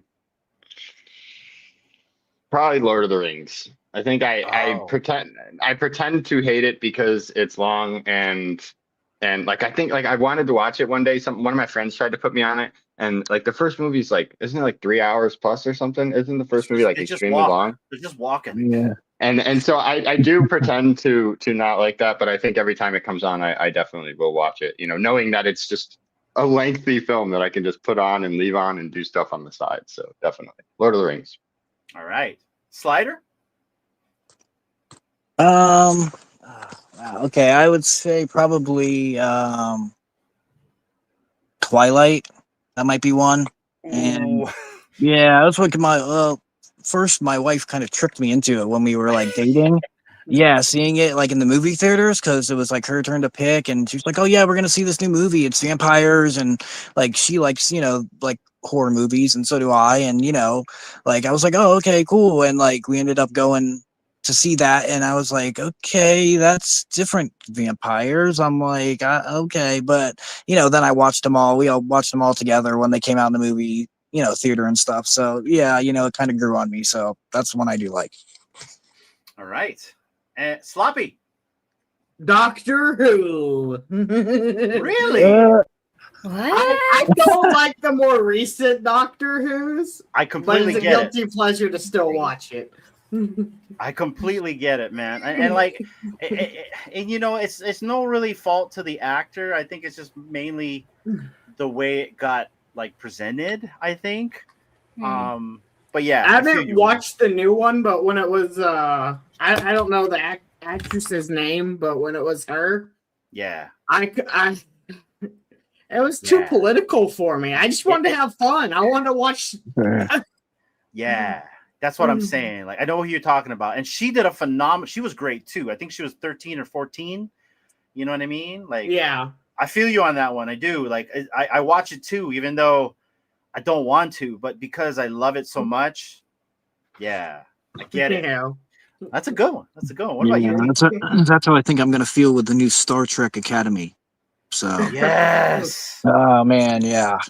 Yes. I've never watched Star Trek. Oh no. It's okay. It's okay. It's never too late to start. Us Trekkies don't judge here. We don't judge. Yes. No. No, I prefer we know Star our Wars. we know our starships will blow all of those ships out of the water. So right, especially Star Wars.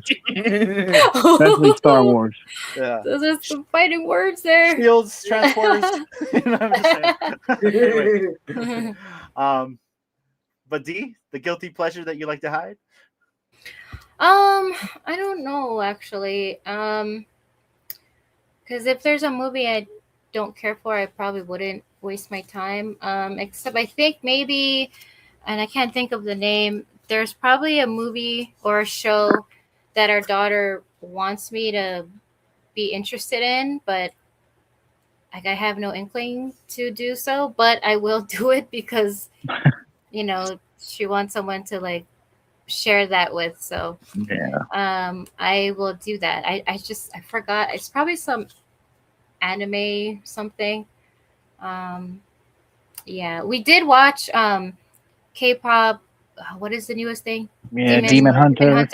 Yeah, so she had already watched that on her own, and then I asked her if she wanted to watch it again. So we actually watched it together, and we're not done, but I'm not allowed to finish it on my own, even though she's watched the whole thing. So I have to wait till we both can get together because she's also busy in her life to watch it because I want to know what happens because I'm like halfway there. So don't spoil it, anyone in the chat.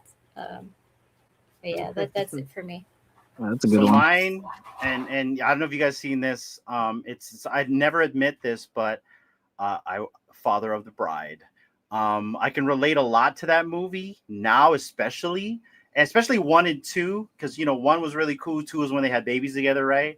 And Mr. Bonk, right, with what's his face. So yeah, Father of the Bride is a movie I'll never admit that I watch, but when I see it on TV, I'm glued to the thing. I mean, I think I own it on VHS somewhere in here, right?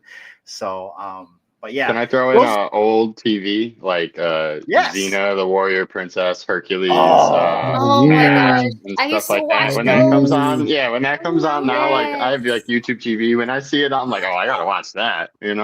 That's great. What was stuff. it on, like PTNN or PTNN, right? Primetime something network, right? Yeah. There was also Smokey and the Bandit. They had like a newer version of that. Yeah. Wow, Chip? cool. We were just talking about dinosaurs. Remember? Do you guys You ever remember wa- dinosaurs? Yeah. The Yeah, not the sitcom? mama.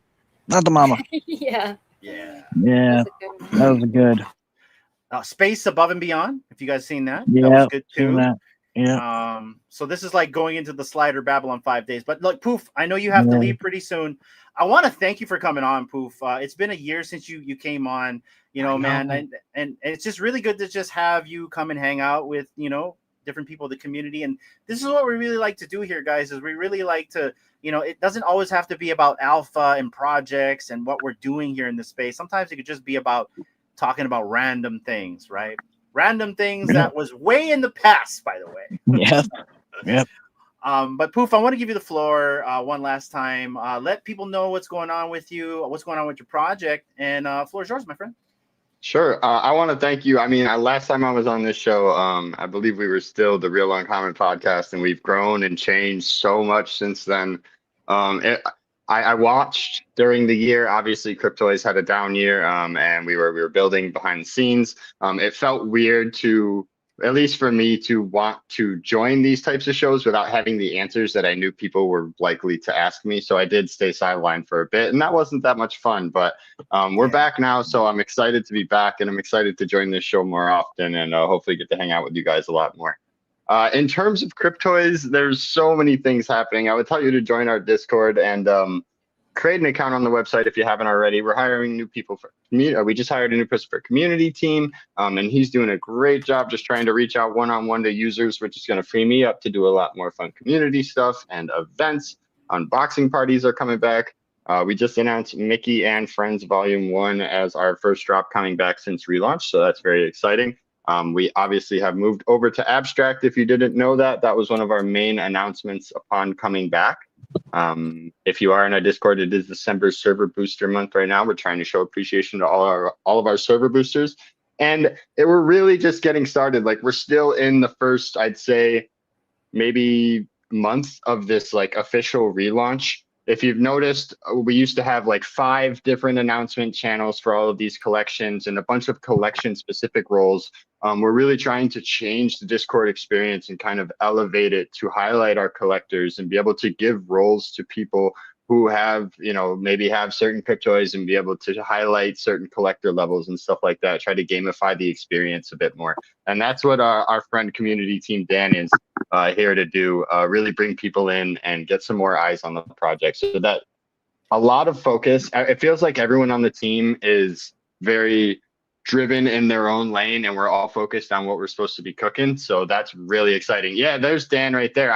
He was just like, I'm going to put out a video to the Discord. I was like, this is great. You know, it's great to have someone come on and be able to just jump in front of the camera without being kind of scared of it and explain themselves holistically. And I really like Dan. I've worked with him a bit now before his announcement, and it's just good vibes. And he has so many great creative ideas that's really going to gamify and change the Cryptoys experience. So I know that's a lot of words. I don't really have any alpha yet, but I know that a lot of big things are coming. And Will is just so excited to get building, and especially on Abstract now, I think it opens up a lot of avenues for us. So that's really exciting. Yeah, I'm really glad you guys are back. I was telling Will the other day when he was on Future Watch with us that it's just really good to have other projects still around, because I really think a rising tide lifts all ships, and I want to see all these projects succeed. Because if this space succeeds, then, you know, everyone flourishes here as well. So I really love that. It's really good to have you back, Poof. And then shout out to everybody, you know, on the team, as well as what you guys are doing right here. And Poof, you don't need to come on here to answer questions or give alpha. And I really wanted you to feel that tonight. Like, you could really just come out here just to hang and to kind of get to know your community, or if you just want to like shoot the hangout with us. Yeah. So just feel it's a revolving door, my friend. Definitely. I appreciate that. Thank you guys. It's been so fun hanging out with you for these 2 hours and getting to chat. It's definitely something I've missed. So we'll have to do more of it coming up for sure. Let's go, man. And like I said, like, you know, you're welcome to come by anytime. Have a good weekend, man. And you too. Yeah. And by the way, stay warm. Stay warm. Yeah, definitely. I'm about to go out there right now, so it's about to be like 15 minutes of putting on extra clothes and stuff. To get out there. Slider, Sloppy, you guys are awesome. Thank you for being up here on the panel with me. It's been fun hanging out with you.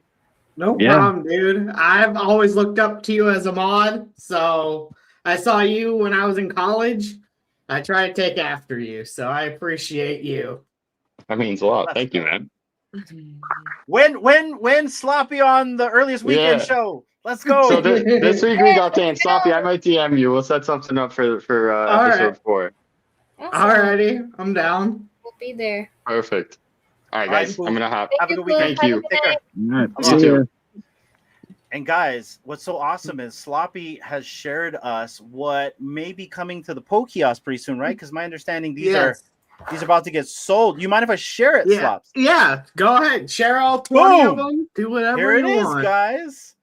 Anyone you want me to showcase here, because I don't know anything about Pokemon, Slops. So I guess we can start at the bottom if you scroll down a little bit more to shoot. Yeah, there's a Dragonite. This one right here. There you go. Yeah. Dragonite. That's actually the oldest card I could find. It's so old that it has the old PSA labels on them. If you look at it. Right here. When I got the card, I had to do the research to make sure it was a legit PSA slab. Because I was like, I don't want to submit this to FANABLE, and they go, why are you giving us a fake slab? Yeah. So Slops, like, and you know, like, oh, hold on, real quick, fam, really quick. Where is it, man? This is Aloha Friday, not VR. I hit it somewhere. I think is it at the top? Okay, here it is. Guys, this is not financial advice. We know nothing, and we're just up here talking heads. Let's go. All right. So Slops, something like this. What's that worth? Yeah, because I don't know. I think if I remember correctly, actually I have a spreadsheet pulled up. Let me pull up my spreadsheets. Look at that. Dee's got a glimmer in her eye, man. You're making it proud. Cause I looked them up, all of them up, because I was like, I don't know. That one's worth about $300. Yeah. Jeez. Shout out to Vegan right here for doing the 5 True Media memberships. And Slops, you said $300 for this card. $300. Yeah. Wow. It's one of the, not the first sets, but it's like, I want to say like a third or fourth set of Pokemon ever. So Yeah. Oh. Wow. it's AK, a PSA 9. So you know what's so you funny can't about ask for too much more. well, see, that's the thing, right? Needs Like 10. I don't know what I would do here. Like, this is gonna be me if like I'm on stream and I pull one of these cards. I'm gonna look at it and be like, did I get something good? And you guys are gonna be like, dude, he just pulled this $300 card. And I'm gonna look at it like, did I get something good or should I $5,000 card? What do you mean is it good? Yeah, you know what I mean? That's gonna be me. So, yeah, I need a schooling here, Slops. So Yeah, so go ahead. these are all gonna be. I'm selling them all to FANABLE. They're from my personal collection, and I told Sergio if they wanted them, they could have them. I actually spent quite a bit of money getting them, but I'm proud to let them go to help out with the Poke Kiosk. Sorry, I keep saying Poke Kiosk, and it's wrong. Okay, we're trying to get the biggest bro not to say that too. No offense, big bro. We love you. It doesn't give you poke and rice, so it's not the poke kiosk. Sergio would violently shake me and be like, "It is the Poke Kiosk, not the Poke Kiosk." I know I heard him say correct you on I think it was Millie's Spade. He's like, come on, it's not the poke kiosk. Poke kiosk. And he thinks I'm doing it to troll him, and I'm not. I'm just that bad at it. I read it out, and that's how it reads out in my mind. And I get it. I get it, I man. can see that. I get it.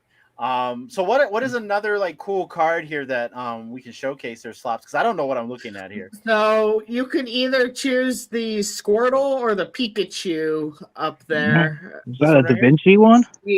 That's a Da Vinci Pikachu. Yeah. Van Gogh. That's Yeah. cool.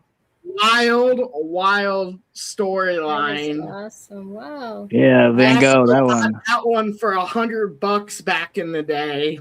Oh wow, man, those were hard to get too. People were like fighting people for those, like at the Yeah. museums and stuff. They started yeah. fights over in was it France or whatever? Yeah, Wow. crazy. Yeah, and now that card's worth about $500 now. It's a $500 card, and it's one of the most graded cards on planet Earth. Yeah. There's like 40,000 cards graded, 40 to 50,000, I want to say. Yeah, and that's a PSA 9 too, and it's still 500. Yeah, man, Pokemon, man, their collectors are crazy for some of that stuff. Yeah. So this is essentially eye candy, everyone watching in the back of the room. And I say the people in the back of the room, Slops, because what I didn't realize when we went to Vegas, there are people that watch us that don't say anything.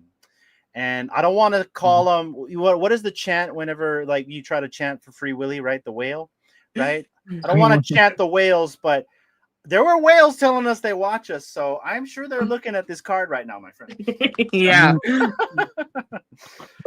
Anyways, you can't buy it out from FANABLE. It's going to FANABLE. I promise you that. well, that's what I mean right there, right? Gotta pull the lever. Gotta pull the lever now. That's I already promised it to Sergio. There you go. And which one is Squirtle, guys? Like I said, I don't know. That one that you're. It's right next to the Pikachu. This one? It's to the right. Oh, this one right here. Right That's there. Squirtle. Oh, okay. There you go. Yeah, there you go. So this is another one that's highly sought after. Yeah, this one's another one. It's can't remember what set it's on, but it's a let's see spreadsheet. It's about 400 cards. Yeah. Dang. You know what I love about these cards that are encapsulated is they're so easy to store in your home. Because my daughter actually has these, like, if my daughter was looking at this stuff right now, she would know, and she'd be like, "Dad, why don't you know any of these things?" Oh my gosh. But like, come on, yeah. Dad. Yeah, come on, Dad. Come here. What's wrong with you? He's a comic guy. Okay, so but no, this is cool. This is cool.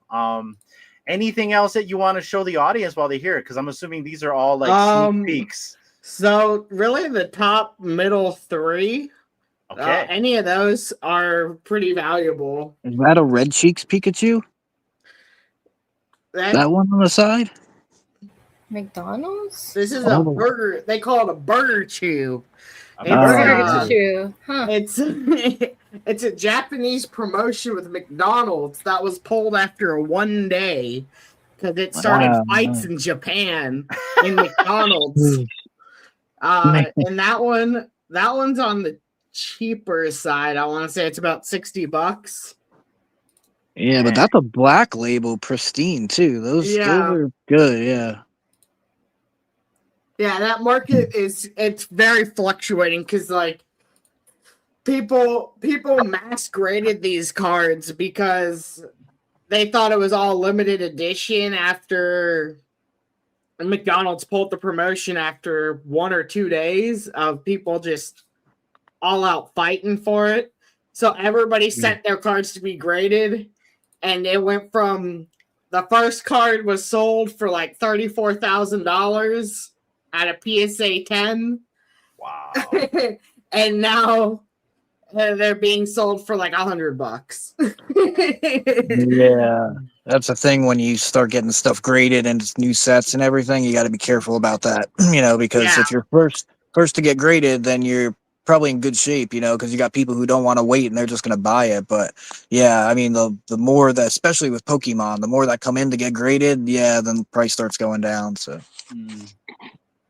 makes sense. Yeah. Let's look at this one. This one's Captain Pikachu. It's a Chinese set, and the market is very unstable with it right now. But when I bought it, it was about a $600 card. So yeah, jeez. It is a pristine 10. I'm a big haggler on eBay. I haggle so hard that I get blocked from sellers because I really haggle. I mean, when I haggle, I lowball. I am ferocious when haggling, and I talked this guy.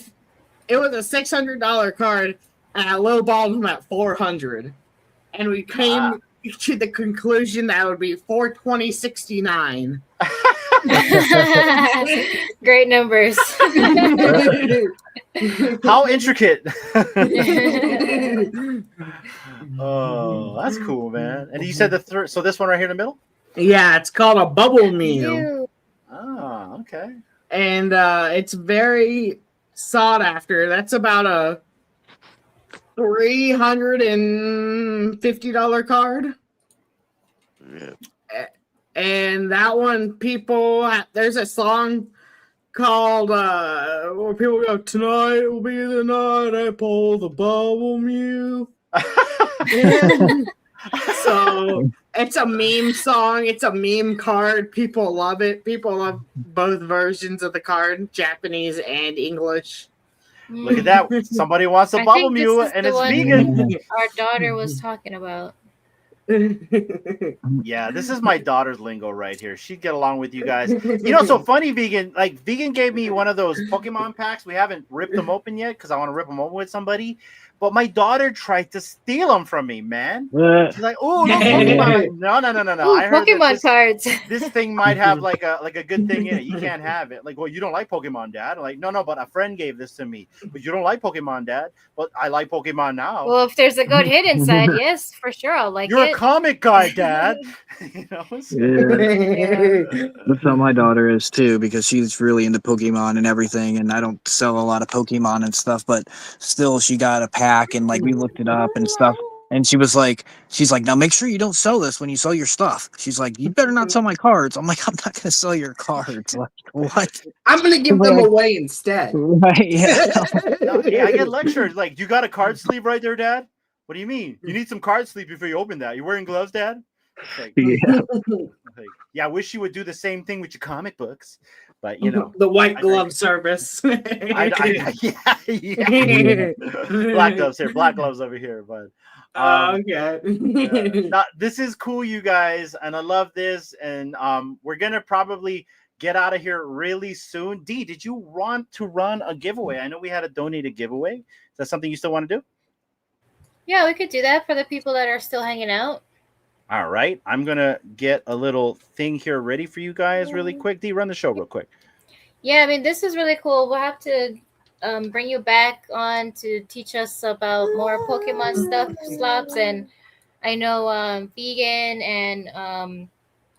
and Nas, they're pretty well versed as well in Pokemon cards and just different cards in general, even Slider. But yeah, just to give us like the 411. I mean, not financial advice, of course, but just to give like the rundown on the different cards that's maybe coming up in the Pokiosk. Yeah. I'm looking forward to this. I'm looking forward to this. You guys are going to turn me into a card collector because I'm assuming we're not going to stop at Pokemon. I mean, I'm really hoping you're going to get like the old like 80s and 90s type of Marvel and Batman cards. I would love to see that in here. Oh man, I got so many of those. I know you do.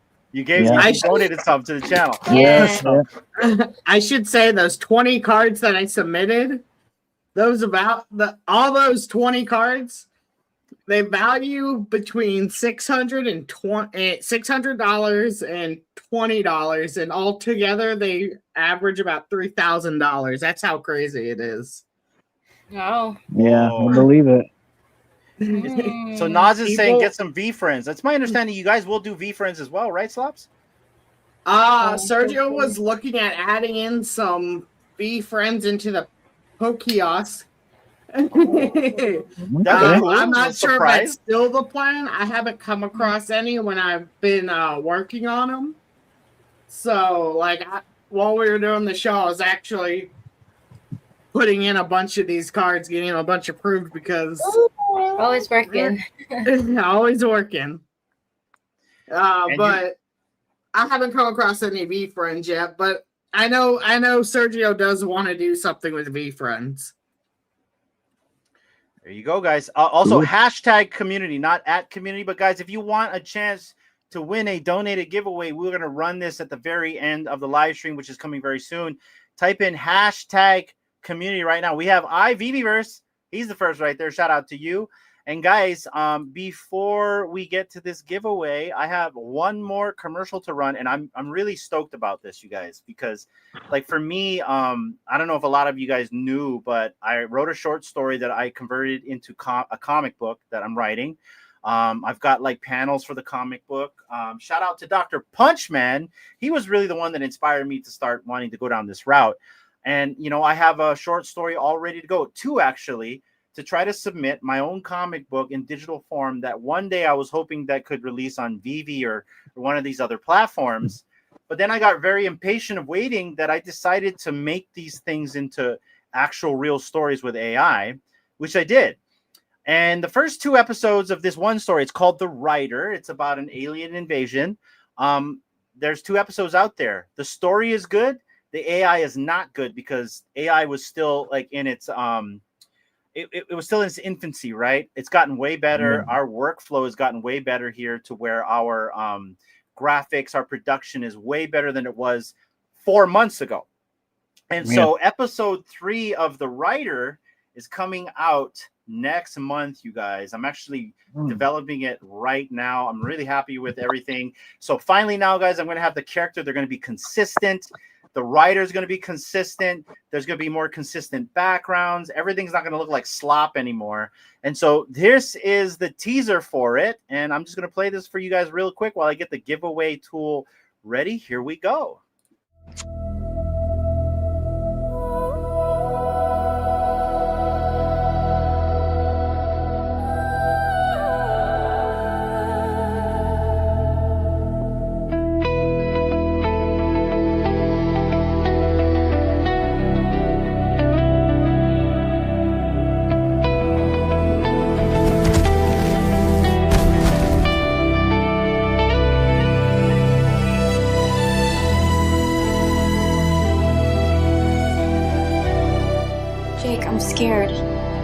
Don't worry, Lisa. I'll protect you.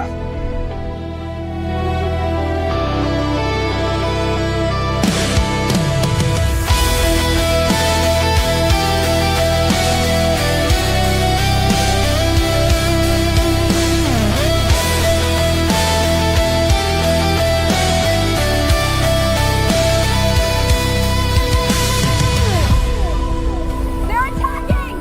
Hold on!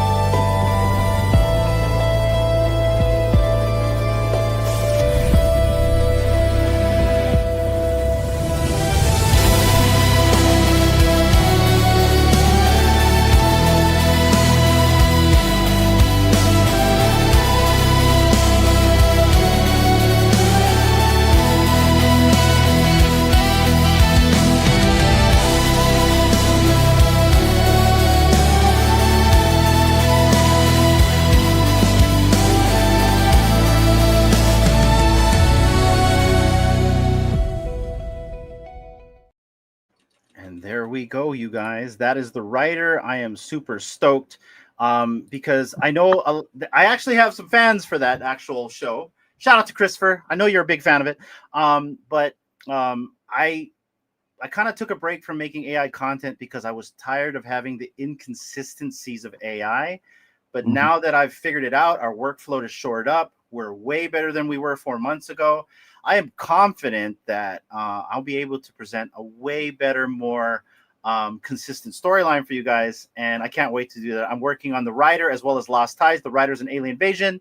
And I have a little description on what that's about. You know, it's just basically an alien surveyor that came to Earth to try to basically be the precursor for an invasion, but he ends up falling in love with a human because he saves her life. And they are kind of like companions in this. It's a very interesting story. And when we had David Yu on the program, I want to say maybe the last time, I showed him a preview of episode 1. And I told David, I really want to release this as a comic book on the platform. So that is something I still want to do. We also have another show that is really another passion project of mine. It's called Lost Tides.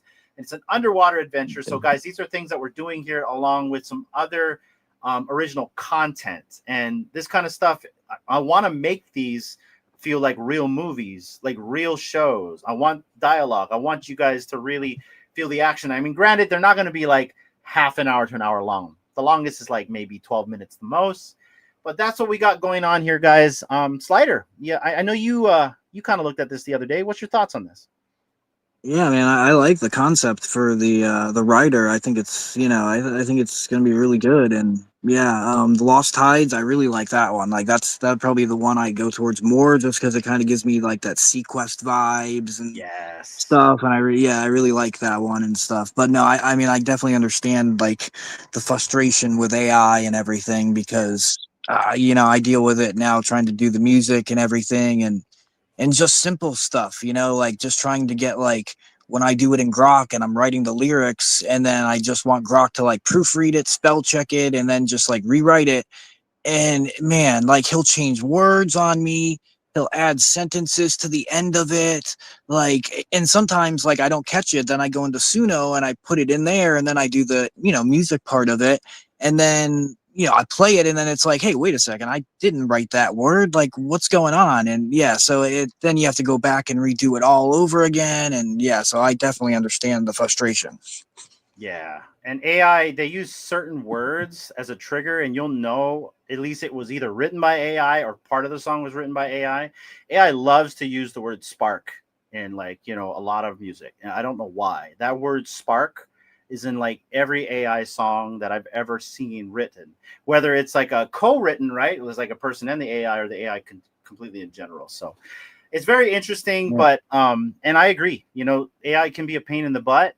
But if you figure out a workflow and you have the right prompts and you have like a good template and you know what you're kind of like wanting to get out of the AI and you know which models to use, like a good example, Grok Imagine is really good with physics. It's the only AI I've ever seen that's good with physics. That's why when you see them crash landing, right? That's physics, right? Yeah. Like Google and even Sora, they're not good with physics, but for some reason Elon's figured out physics. So stuff like that, guys. I'm looking forward to that. And you know, you talk about the Lost Tides. That really is my son's favorite show. I don't understand it, guys. We can literally put that on the first 3 episodes. He'll watch it and not say a word.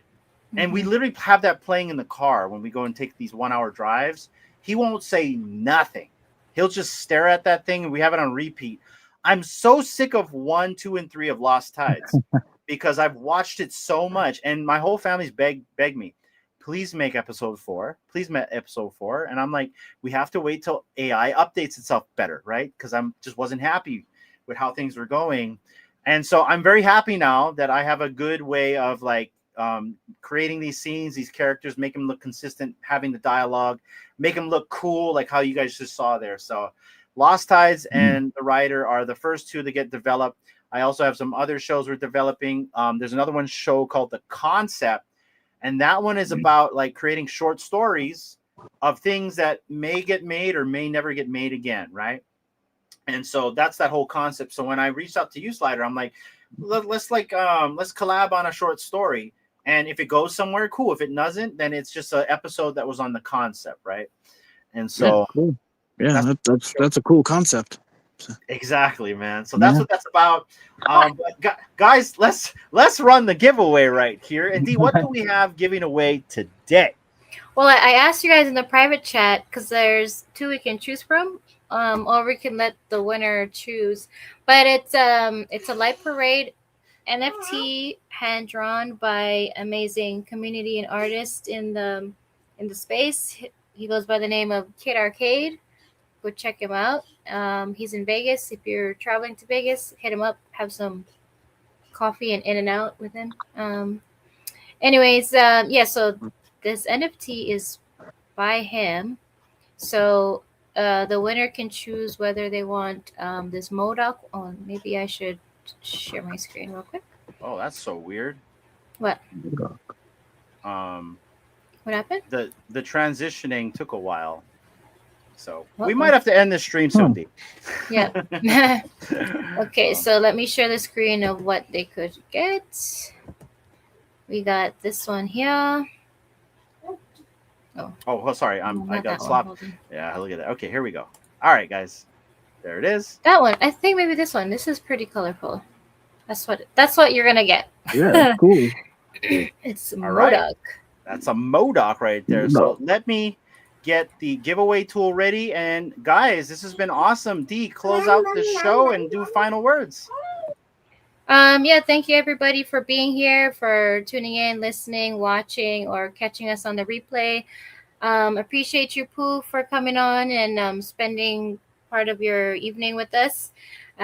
Appreciate you as always, Slider and Slops, for coming on and hanging out. Really enjoyed the storytelling today and the stories you guys shared. That was a lot of fun. And thank you, Hinano, for hosting. That was really awesome. And I can't wait for the next one. Next week we'll have Aloha Friday with Zoso, and then we may have other community hangouts later on before the year ends. But I hope everyone has a great weekend. We're gonna go to a Christmas parade tomorrow, so wish us luck in traffic. Yeah. Fun times. Mm-hmm. All do right. it for the kids. We do it for the kids. But yeah, I appreciate everyone for being here, and good luck to whoever wins this giveaway. And appreciate you, Arcade, for the donation. Shout out to Kid Arcade. And with that being said, guys, good luck and may the juju be with you. Let's see who is going to get the Kid Arcade Light Parade exclusive that he doesn't make anymore. True. When Pokemon win. Shout out to When Pokemon. There you When Pokemon. Congrats. December 15th, right, Slops? Yep. Yeah. When Pokemon December win. 15th is when Pokemon. Ooh, there you go, When Pokemon. Reach out to us. Also, Dayeo, we do owe you that NFT from last week that we talked about. That's the one with the real uncommon. We've just been inundated, so I'm very sorry, brother. But that will definitely come to you as well. So stay tuned for that. And guys, this has been the show. It's been really awesome to have you guys on here. Shout out to Pooh for being on here, as well as Slider and Sloppy. Final words, guys. Slider, go ahead. Yeah, guys. Just glad to be hanging out again, and check out the Severed Floor tomorrow. We're going over the Sunday. Stranger Thing. What's tomorrow? Tomorrow, Oh no, Saturday. I'm lost in time. Crap. Oh, he's already tomorrow. I'm again. sorry. It's Saturday for him. It's Saturday for him, guys. He's ahead of us. Okay, Get out of but the time machine. check it out whenever it is.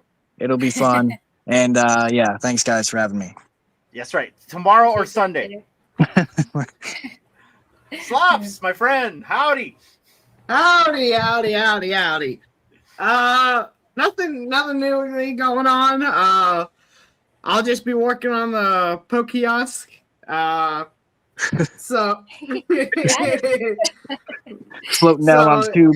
I may drop some cards here and there during the weekend. You never know. I'm not sure what I'm gonna do, but any questions y'all have, I'll be in the Discord. I'll be active this weekend.